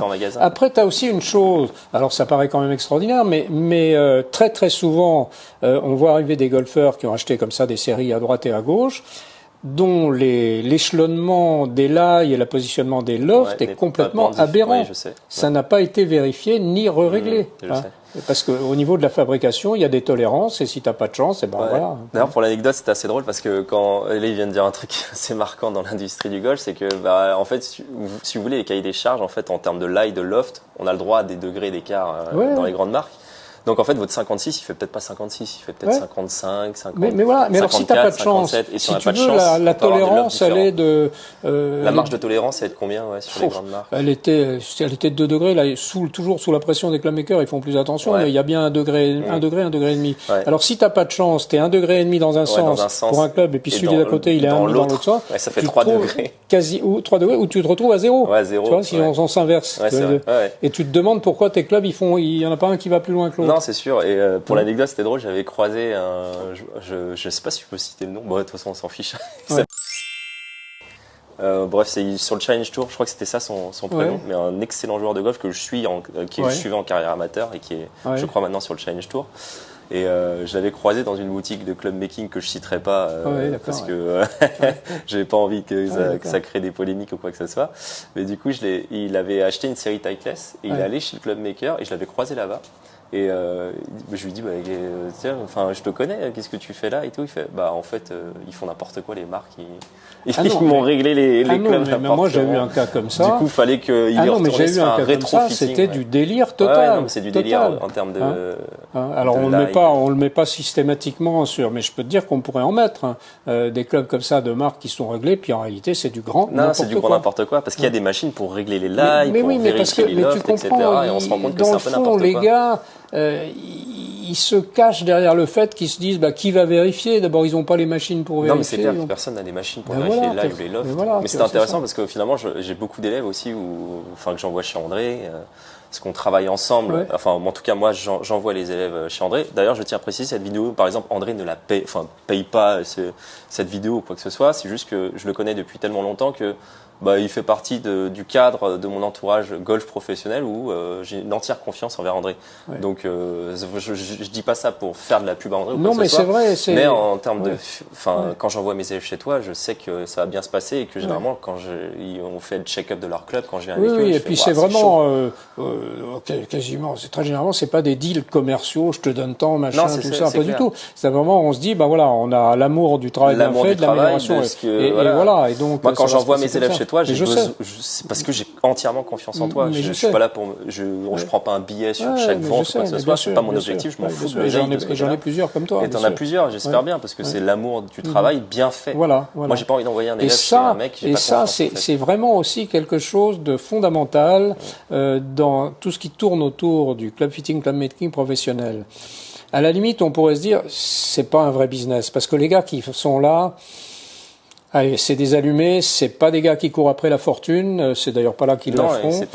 C'est qu'ils aiment faire ce qu'ils font et ils recherchent la perfection. Exactement. Moi, dans mon association aux États-Unis, ils ont tous peu ou prou le même profil que moi. C'est des gars qui ont fait une autre carrière avant et qui maintenant sont très heureux de faire ça. Non, mais c'est sûr. Parce que c'est gratifiant. Ouais, c'est gratifiant. Tu vois, c'est ça. De toute façon, si tu continues à 78 ans, c'est qu'il y a mais bien sûr. Une raison. À 78 ans, pourquoi on travaille? Moi, il n'y a rien qui me fait plus plaisir que de revenir ici le matin, de me dire, tiens, on va faire ci, on va faire ça, et qu'on va tester, et puis machin, un truc. Tu vois, puis en permanence, dire, si j'essayais ceci, si j'essayais ça. C'est intéressant. Et là, je voudrais qu'on vienne justement sur les clubs à longueur unique. Parce que là, c'est une de tes spécialités quand même. Ici, je joue des clubs à longueur unique, comme je vous l'ai dit. J'ai peut-être sorti la vidéo depuis celle-là que je suis en train de tourner actuellement. Mais quelle est ta part, toi, dans ton business, club longueur unique et, j'en sais rien, les autres marques, quoi que ce soit, ça représente combien de pourcents de ton business, la longueur unique? Allez, je dirais que c'est au moins 90%. 90%? Ouais. Alors, ok, je pensais pas autant. Okay. Ah oui, non, c'est énorme. Alors, depuis quelque temps, je me suis dit tiens, il faut quand même pas qu'on oublie les autres et donc j'ai recomplété, j'ai cherché, tu vois, on fait beaucoup de, j'ai des têtes en forgé hein, essentiellement, je fais ça qui m'intéresse en forgé, que ça soit Murat, que ça soit Grindworks, que ça soit Wishon, qui sont tout à fait remarquables. Et effectivement, j'ai des golfeurs qui viennent pour ça. T'as quand même des demandes, oui, pour. Oui, j'ai des golfeurs qui viennent pour ça, effectivement. Pour ça, pour et là, on leur fait des réglages, mais tout à fait spécifiques et qui ne trouveront pas sur des clubs, que ça soit Callaway, TaylorMade, etc. Parce que hauteur constante à l'adresse, parce que moment d'inertie, parce que oscillation linéaire, parce que échelonnement des lofts étudié, calculé pour eux. Ouais, mais bien sûr, tu vois, c'est ça. Mais c'est vrai que c'est considérable. Et pourquoi 80 ? C'est pas que je les pousse à ça. Les gens, ils viennent ici, ils testent. C'est uniquement sur les tests. Je sais, bien sûr. sûr. C'est ça. Et puis ils voient bien. C'est ce que je disais dans l'autre vidéo, c'est que pour moi, en fait, la longueur unique, on est quand même sur quelque chose où c'est factuel. Mais bien sûr. On peut pas dire que c'est mal. Oui. Parce que c'est factuel, c'est des données, c'est des balles, c'est un cône de dispersion, c'est une vitesse de club, c'est un smash, tout est calculable. Mais bien sûr. Et la longueur unique, quand on le voit, je fais souvent passer des élèves d'un club qu'ils ont eu comme ça et à la longueur unique. Clairement, en termes de cône de dispersion, en termes de régularité de contact, mais bien sûr, on est sur autre chose. Ce que je disais dans l'autre vidéo, c'est si vous avez des problèmes avec par exemple le fer 4, vous n'arrivez pas à le taper, le fer 5, vous n'arrivez pas à le taper. Imaginez-vous avoir un fer 5 à longueur de fer 8. Oui, c'est quand même plus facile. C'est quand même plus facile, on est d'accord. Et alors, après... Est-ce que tu dirais que justement la longueur unique, c'est vraiment la vérité, pas la vérité, mais le Graal du golf, en fait, pour le golfeur amateur ou pas ? Oh, mais bien sûr. Ouais. Mais bien sûr. Ouais, toi, t'en es persuadé. Et je dirais, à la limite, pour le golfeur professionnel, ça serait aussi, mais il va pas le faire. Pourquoi ? D'abord, parce que les marques ne vont pas le sponsoriser là-dessus. C'est quand même une bonne raison. Et puis après, parce que meilleur est ton niveau, forcément, moins ça va t'apporter. Je vais te dire, la réaction d'un coach excellent et très connu de la région parisienne, il a entraîné des golfeurs du Tour, etc. Quand c'est sorti, je lui ai dit, qu'est-ce que tu en penses ? Il me dit, que du bien, évidemment. Et je dis, ah bon, mais alors, à ton avis, c'est pour quel type de golfeur ? Il réfléchit même pas 30 secondes, il me dit, écoute, pour 97% des golfeurs. Alors je lui dis et les golfeurs pour lesquels c'est pas bon, c'est lesquels ? Il me dit c'est pas que c'est pas bon, c'est que c'est des golfeurs qui jouent depuis très longtemps et qui jouent très bien. Donc les gars ils vont se dire est-ce que je vais changer toutes mes habitudes etc. pour peut-être gagner peanuts parce qu'ils ne gagneront que peanuts, ils sont très très bons avec ce qu'ils font. Exactement. Tu vois c'est ça. Et le président de notre association des États-Unis. Quelques mois après, au mois de novembre, je me rappelle encore très bien, parce qu'évidemment, il y avait beaucoup d'excitation au bord de ça. On lui a posé la question, et lui, je te dis, c'est un aussi bon golfeur que club fitter, club maker. Il nous a fait, mais exactement la même réponse. Il dit, moi, je trouve ça génial, mais vous comprenez, moi, je joue au golf depuis que j'ai 8 ans, je me mets à l'adresse les yeux fermés avec tous les clubs, etc. Exactement. C'est pas maintenant que j'ai 72 ans que je vais changer. Non, c'est clair. C'est tout. Non, mais c'est clair, c'est que ce que et puis alors après, il y a un autre phénomène qui peut être le fait que ça plaît ou ça plaît pas. Ça, c'est complètement différent. Là aussi, j'ai eu un très très bon joueur de golf qui a joué sur le tour d'ailleurs. Il voulait ça absolument, mais je lui ai dit, je suis sûr que ça te plaira pas. Ah mais si, tu me fais ça. Bon, il est revenu t'avais raison, etc. Mais je m'en doutais, si tu veux. Lui, il était habitué à ces trucs. Non, mais bien sûr. Voilà, ce que je disais dans la vidéo, c'est qu'on t'a beau donner un manche à balai à Tiger, il va faire des choses extraordinaires avec. Mais bien sûr. Mais pour la personne qui golfe une fois tous les mois sur un parcours, un 18 trous, autant chercher la facilité. Et puis je veux dire, j'ai des golfeurs, j'en ai une, elle est 2 d'index, elle est venue chez moi pour ça. Elle me dit, tu me fais ça. Bon. Et puis j'ai également des débutants, parce que pour les débutants, c'est absolument magique. Pour les débutants, c'est magique. Je suis d'accord. Alors tu vas démarrer avec 3 clubs, et puis après tu complètes, etc. Non, je suis d'accord, c'est complètement magique. Et je peux te dire, moi je joue donc depuis plus de 50 ans. Honnêtement, j'ai jamais aussi bien joué que depuis que je joue avec ça. Ah, bien sûr. J'ai vu pour ma femme. Elle s'est mise au golf. On s'est remariés il y a bientôt 13 ans. Elle s'est mise au golf 2 ou 3 ans après son arrivée. Je lui avais fait un petit ensemble qui lui allait bien. Elle est sportive, elle a bien démarré et tout. Mais le jour où elle est passée aux longueurs uniques, elle a décollé, tu vois, littéralement. Non, ça m'étonne pas. Les longueurs uniques, vraiment, moi, ça m'a tellement plus facile en fait. On se prend plus le chaud. Olivier Gossy, mon associé. Mais alors lui, tout de suite, quand c'est paru, je lui ai dit, qu'est-ce que t'en penses ? Tu crois qu'on fait ça ? Il m'a dit, évidemment qu'on fait ça. Bon, et lui, il jouait ces forgés là qui sont là-bas, qu'il adorait, c'est ceux-là, et réglés aux petits oignons comme tu l'imagines et tout, et il ne jouait que par ça.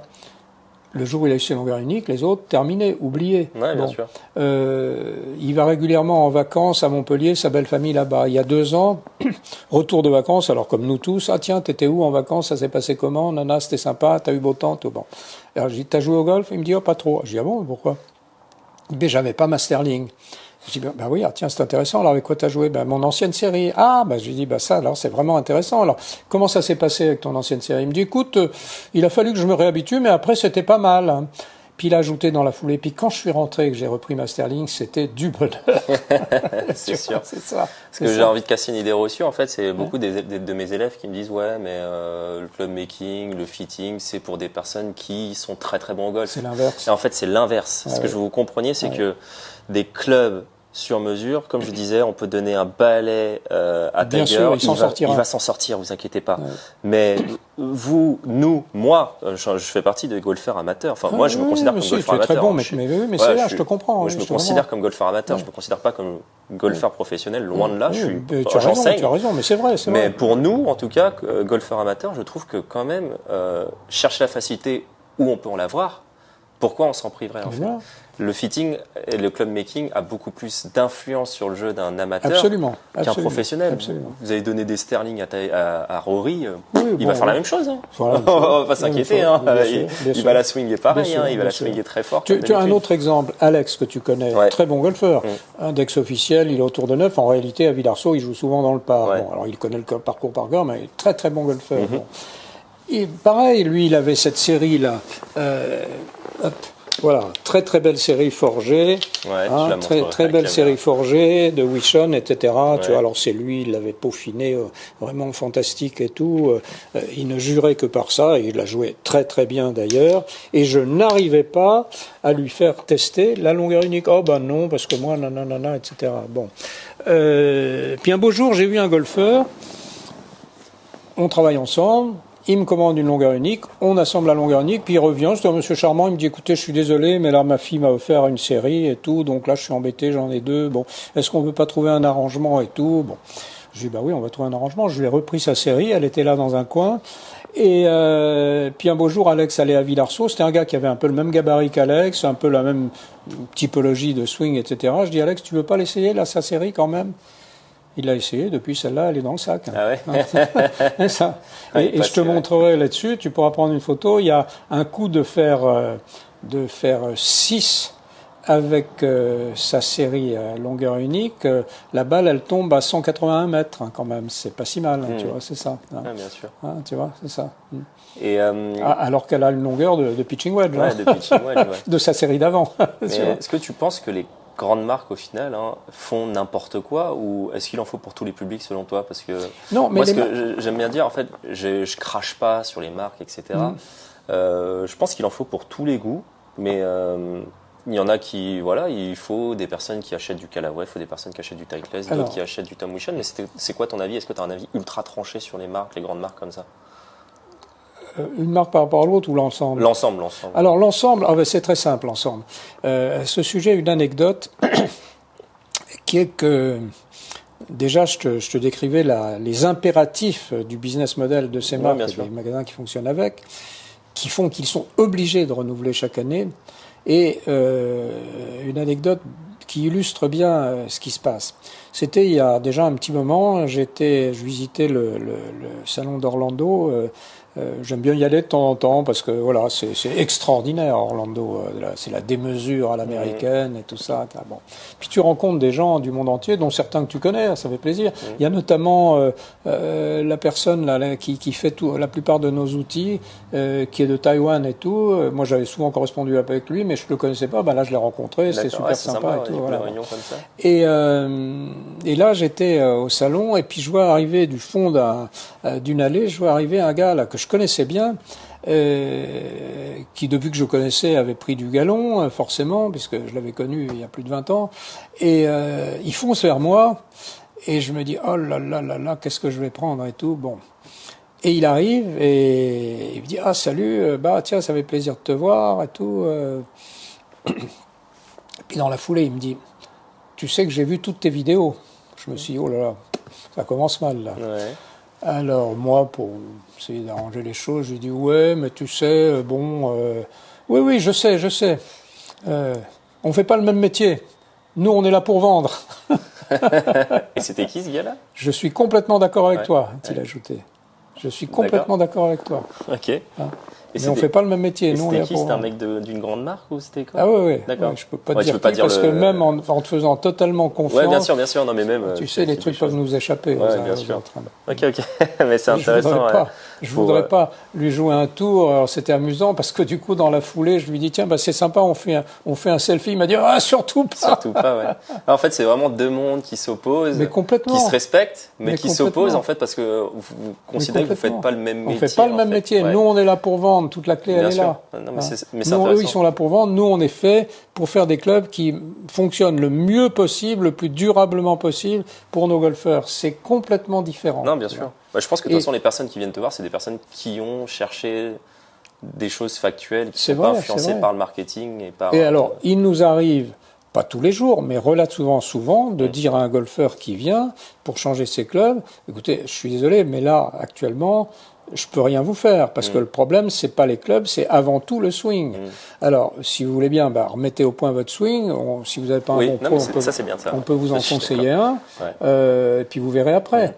Mais ça nous arrive quand même très souvent, ça, tu vois, c'est ça. Là, j'ai envie de revenir sur un truc parce que faut savoir qu'André, hein, en tant que viewer et qui n'est pas dans le monde professionnel du golf, vous pouvez pas forcément vous en rendre compte, mais André est quelqu'un qui n'est pas du tout apprécié dans le milieu professionnel du métier, dans le sens où le problème c'est que tu as un discours qui est très particulier, qui est très à part. En fait, je pense que vous vous en rendez compte à travers cette interview que c'est quelqu'un, une personne atypique qui a un regard différent sur le matériel de golf. Et du coup, André est très critiqué, hein, vraiment. Beaucoup d'embrouilles sur les réseaux. Hein. Je dirais pas les noms avec qui il s'embrouille parce que c'est pas l'objectif de cette vidéo. Mais est-ce que tu regrettes la façon dont tu communiques sur les réseaux? Ah non, non, mais pas du tout. Je persiste et signe. Je persiste et signe. Il existe dans le golf comme dans la vie publique.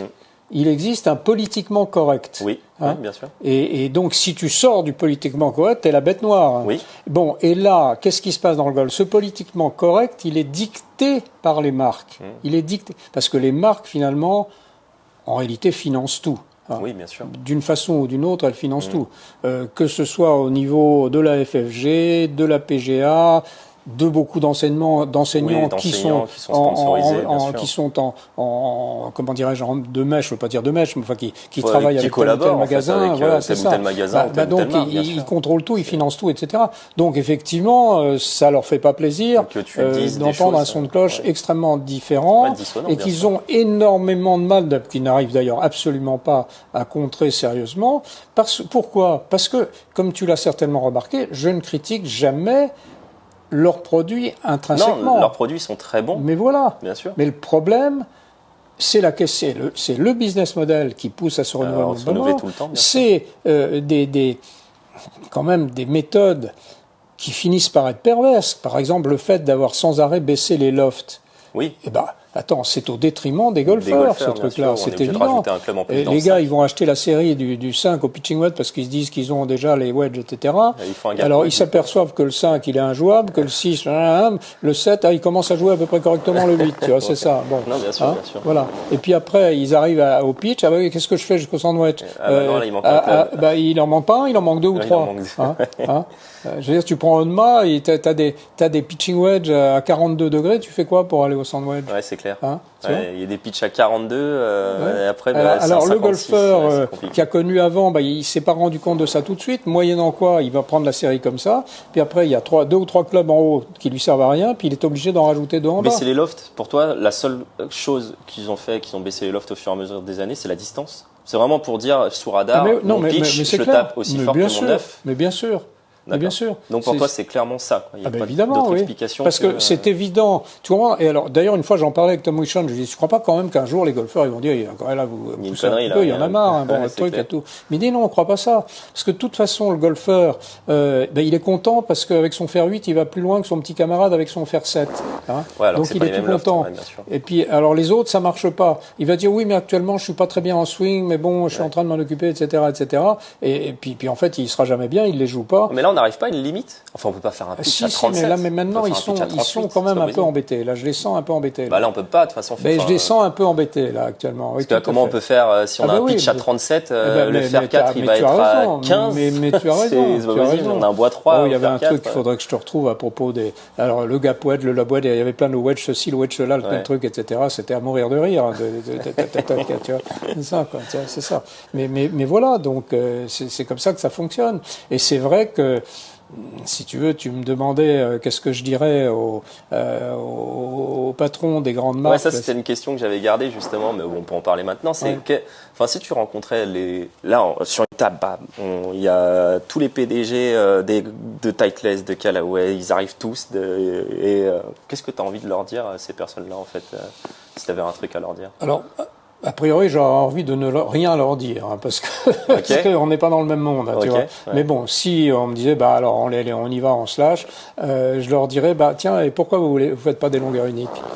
Ah, tiens, oui. C'est la première question que tu poserais. Hein? C'est la première question que tu poserais à ces personnes-là. Pourquoi vous faites pas des longueurs uniques? Alors, ouais, celle-là, oui, je pense, oui, je pense effectivement. La deuxième question, ça serait. Pourquoi vous ne réglez pas vos séries en moment d'inertie? Ok, intéressant. Alors, figure-toi que cette question, elle leur a été posée. Et la réponse? Par Tom Wichon. Tom Wichon a posé la question à... Il a posé la question à Nike à l'époque où il faisait encore des clubs. Ouais. Voilà. Et Nike voulait prendre Tom Wichon comme Vice President, Research and Development, etc.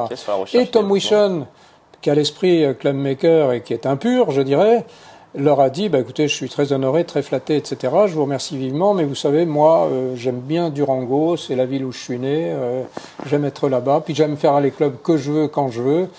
Donc, non, je vous remercie, mais non, je vais pas accepter votre proposition, mais je vous en remercie vivement. Bon.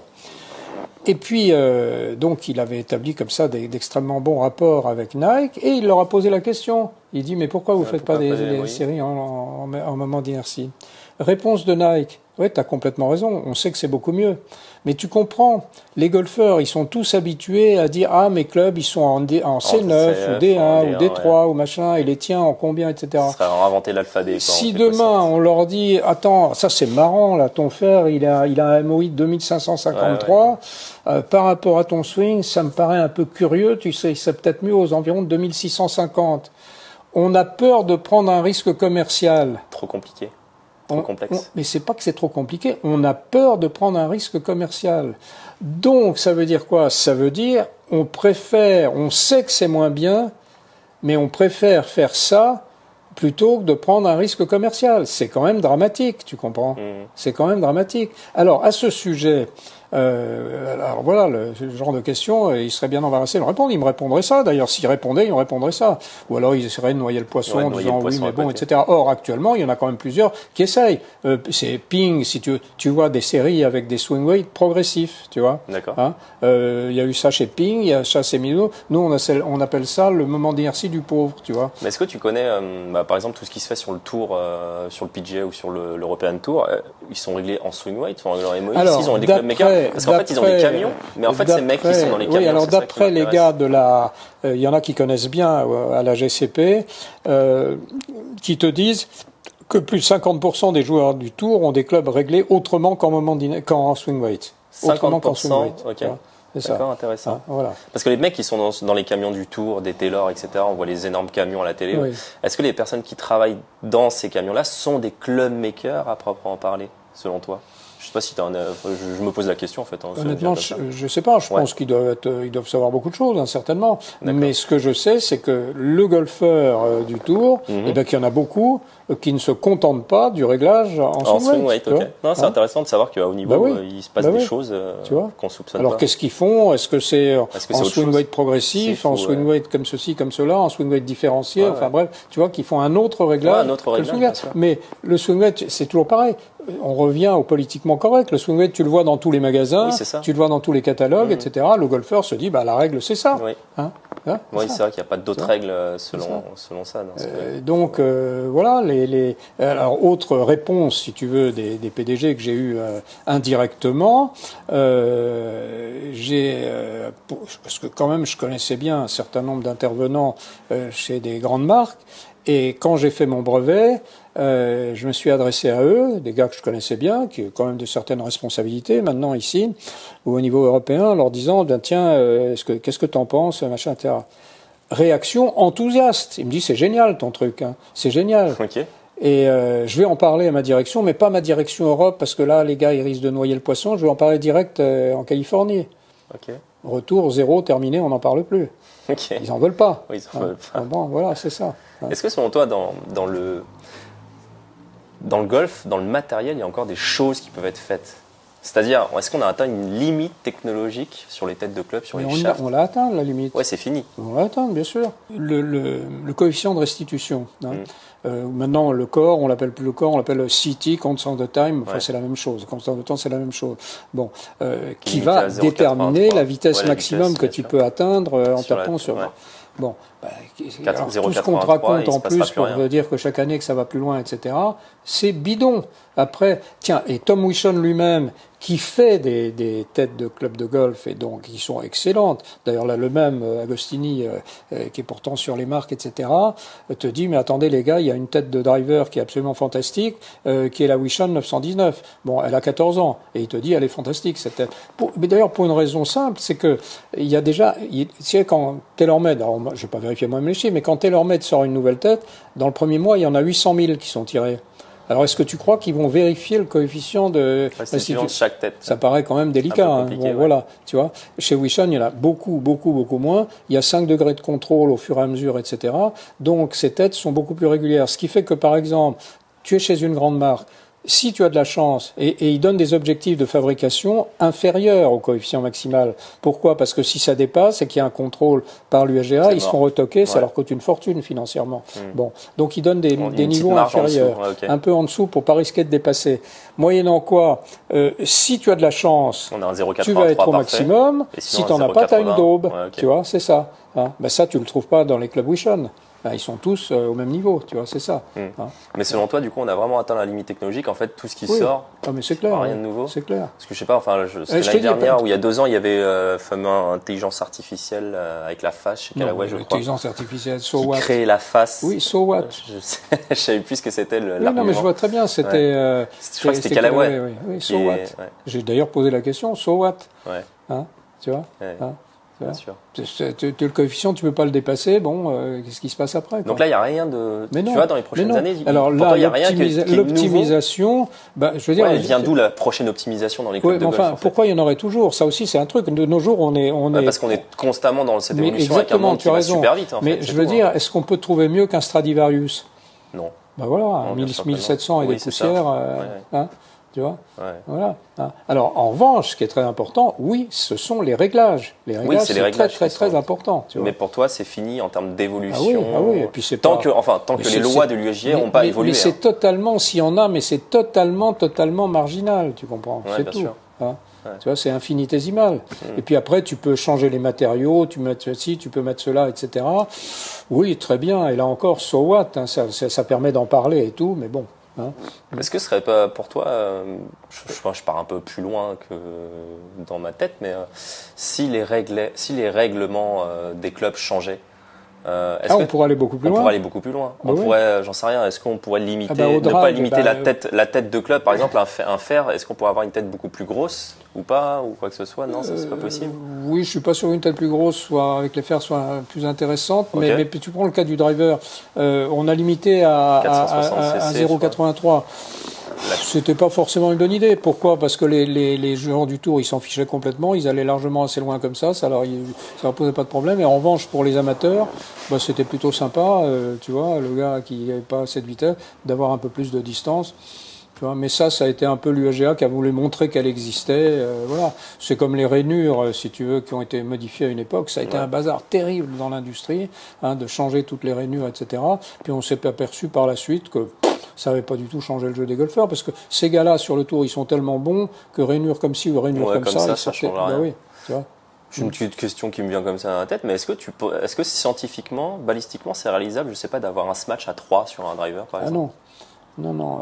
Ça serait pas possible avec un matériel, un truc nouveau? Non, non, tu peux pas. On est limité par la physique de ce côté-là. C'est parce que c'est en relation la masse de la tête. Si tu veux, c'est 1,5 de MV2. Et après ça, c'est les frottements. Si tu as plus ou moins de loft, t'as moins de restitution d'énergie parce qu'il y a plus de frottements. Ouais. Même si c'est complètement square et tout, t'as un calcul qui est un calcul purement physique qui va te montrer que tu peux pas dépasser un certain coefficient de retransmission d'énergie. Donc je me posais cette question, je me suis dit, on pourrait peut-être avoir un driver avec 3 de ce match, la balle partira à 600 alors si tu joues, là on en rigole avec Tom Wishon, il m'annonce ses distances au drive, il dit, dis donc, quand même à ton âge c'est pas mal. Il me dit, n'oublie pas que c'est à Durango, il est à 2000 mètres. Ah, il est à 2000 mètres, ouais. Ça marche. Tu vois, c'est ça. Moi je crois que j'ai fini le tour des questions en tout cas. Oui, alors tu me demandais aussi est-ce que je pensais des marques de luxe. Ah oui, les marques de luxe, ouais, tout ce qui est Onma, par exemple. Je pense que c'est un business model si tu veux. Il y a des marques qui à juste titre. Les marques de luxe que je précise en fait c'était tout ce qui est par exemple Onma qui catégorise leur shaft en fonction d'étoiles. Donc en fait dans leur marketing, si vous voulez, un shaft peut aller de 1 à 5 étoiles. Non, parce qu'on va pas descendre dans un hôtel 1 étoile. On voit très bien le parallèle qui vont de 2 étoiles à 5 étoiles. Alors il y a mais tu l'as peut-être vu sur mon site, cette image mais grotesque, je te la repasserai si tu veux illustrer ton truc avec, où tu vois en fonction du shaft, 5 étoiles, 4 étoiles, 3 étoiles, tu vois la balle aller tout droit ou un peu moins droit ou un peu moins, en fonction du shaft. En fonction de l'étoile. Voilà. Donc payez plus cher les gars, vous allez voir, vous allez aller plus droit. Sachant que Onma, en fait, une 4 étoiles, moi j'ai des élèves qui ont ça, qui ont des 4 étoiles, qui ont payé la série 14 000 €. Oui, non, mais c'est ça, mais voilà. La série. Mais voilà, mais si tu veux, mais toute l'astuce, elle est là. Ouais. C'est que tu as ces gens-là, leur business model est le suivant. Il y a, aux environs de 80 millions de golfeurs dans le monde. Bon. Ces gars-là se disent, il y en a bien 1% qui pensent craquer. Que plus c'est cher, mieux c'est, et que en plus ça les valorise. Eh ben allons-y gaiement. Et tu as des drivers comme ça, suivant le shaft que tu as mis, qui vont aller jusqu'à 5-6 000 €, dont le prix de revient ne sera pas supérieur à un driver Inesis, ou à peine. Tu vois, c'est ça. Je pense que et de toute façon, un driver, je ne sais pas si c'est dit ça, mais comme le dit Wishon, pourtant il en fabrique des têtes, il dit mais vous savez, maintenant ils savent tous faire des bonnes têtes. Il exagère un peu, les siennes sont formidables, comme je t'ai dit. Mais ce qui compte le moins dans un driver, c'est la tête. Ce qui compte le moins, c'est la tête. D'accord. Tu vois ? Ce qui compte le plus, le réglage. Voilà. Tu vois ? C'est ça. Et il vaudra mieux un Inesis bien réglé qu'un Onma 5 étoiles. Onma sorti du rayon. J'ai eu l'autre jour une dame qui était avec ça. Je ne veux pas dire qu'il n'est pas bon, le Onma. Il est très bon. Mais d'entrée de jeu, je lui ai dit, madame, vous ne pouvez pas jouer avec ce club. C'est pas fait pour. C'est pas fait pour vous. Elle m'a dit, oui, vous avez raison, j'y arrive pas du tout. Bon, ben voilà. Ah, bien sûr, parce que j'ai 2 élèves aussi qui déjà, ont 2 séries Onma 4 étoiles. Mais ils se font piéger. Et qui n'arrivent pas à jouer, mais évidemment. Mais et tu vois, ils sont persuadés que parce qu'ils ont payé cher, ça sera formidable. Et en plus, pour l'ego, c'est pas mal. Pour l'ego, c'est vrai que c'est pas mal à 14 000 € le club. J'ai halluciné quand il m'a dit les tarifs. Et en fait, il secouait pas une balle, le pauvre. Après, on a retravaillé sur le swing. C'était plus technique que club, mais quand on me dit 14 000 € la série, mais tu sais, quand on est dans le métier, on se tape le derrière par terre. Mais c'est clair. C'est hallucinant. Alors, il faut dire que là-dessus, j'avais mis un post sur Facebook. Au bout d'un moment, le directeur Europe d'Onma est sorti du bois, mais je vais saisir mon avocat, etc. Je lui ai dit, écoutez, vous faites comme vous voulez, mais je crains que si vous faites une action, c'est surtout à vous que ça va porter préjudice. Ok. Ah, t'as eu des représailles carrément. Pardon. Ouais. Ah, t'as eu des attaques carrément. Et je vais interdire vos publications. Alors, j'ai vu que ça avait été suspendu pendant quelques heures. Et puis Facebook a dû se dire, ce gars-là, puis ils les auront mises après, voilà quoi. Tu charges pas mal l'embrouille quand même sur Internet. Je dis les choses. Tu dis les choses et puis t'as plus grand chose. Enfin, t'es pas là pour te faire bien voir ou quoi que ce soit. C'est pas ton objectif, toi. Et là encore, je ne dirais jamais qu'ils font du mauvais matériel, certainement pas. Je ne dirais jamais que les magasins ne font pas bien leur métier. Je dis simplement que leur métier est différent. C'est tout. C'est ça, tu vois. D'autres choses à rajouter? Moi, je finis le tour des questions et je trouve ça vachement intéressant. Oui. On en a dit des choses. On en a dit des choses. Voilà. Bon, en tout cas, j'espère que la vidéo vous a plu. Franchement, moi, je trouve ça super intéressant. On a déjà discuté plusieurs fois de tous ces sujets, mais je trouvais ça intéressant pour vous, que vous découvriez une autre vision de ce qu'on peut vous servir dans les grands magazines de golf, dans tout ça. Donc voilà, j'espère que l'interview vous a intéressé. Et un petit mot de la fin pour toi, André, ou pas? Qu'est-ce que tu as rajouté? Un petit mot de la fin. Moi, j'étais très heureux de pouvoir m'exprimer sur tous ces sujets. Et je voudrais te remercier parce que ce que tu fais, c'est courageux. C'est courageux par rapport à ce qu'on disait tout à l'heure, par rapport à ce politiquement correct. Je dirais aussi par rapport aux magazines que c'est très variable suivant les magazines. Il y en a qui sont complètement en main des marques, et on le sent très bien, et il y en a d'autres qui ont un état d'esprit beaucoup plus indépendant. Je me permettrai de citer à cet égard Golf Magazine, qui a fait plusieurs articles sur nous. Et je dirais que là aussi, c'est courageux et c'est un signe d'honnêteté intellectuelle. Vous voyez, c'est ça. Alors, merci Ma. On se connaît depuis quelques années. C'est vrai que le courant est passé assez vite. Malgré la différence de génération. Et j'ai été, je vais dire, impressionné que c'est vrai, parce que c'est pas évident que dès le début, quand tu as commencé, tu as perçu qu'il y avait quelque chose de différent. Exactement. C'est ça. Ce que je racontais dans une vidéo, c'est moi, dès mes premiers mois de golf, je suis allé à la directe rencontre des club makers en fait en direct. Je suis allé voir Éloi Saint-Hilaire et Nicolas qui travaillent à Saint-Cloud, qui sont des club makers, et j'ai commencé avec une série Malby par exemple. Et après j'ai joué avec des KZG. Et moi, tout de suite après 3-4 mois de golf, je me suis dit il y a un truc avec les clubs de golf qui me plaît pas dans le discours en fait, et je m'étais renseigné. Et c'est comme ça que, fil en aiguille, après quelques années, j'ai rencontré André. Et après il y a le métier s'est fait, je suis passé pro enseignant, et depuis j'envoie les élèves chez André, et je trouve que on est sur une vérité. C'est ça que je veux que les gens comprennent, c'est qu'on est sur une vérité factuelle qui est démontrée par des données, et on peut pas aller à l'encontre de la science. En fait, c'est juste que ça que j'ai envie de dire.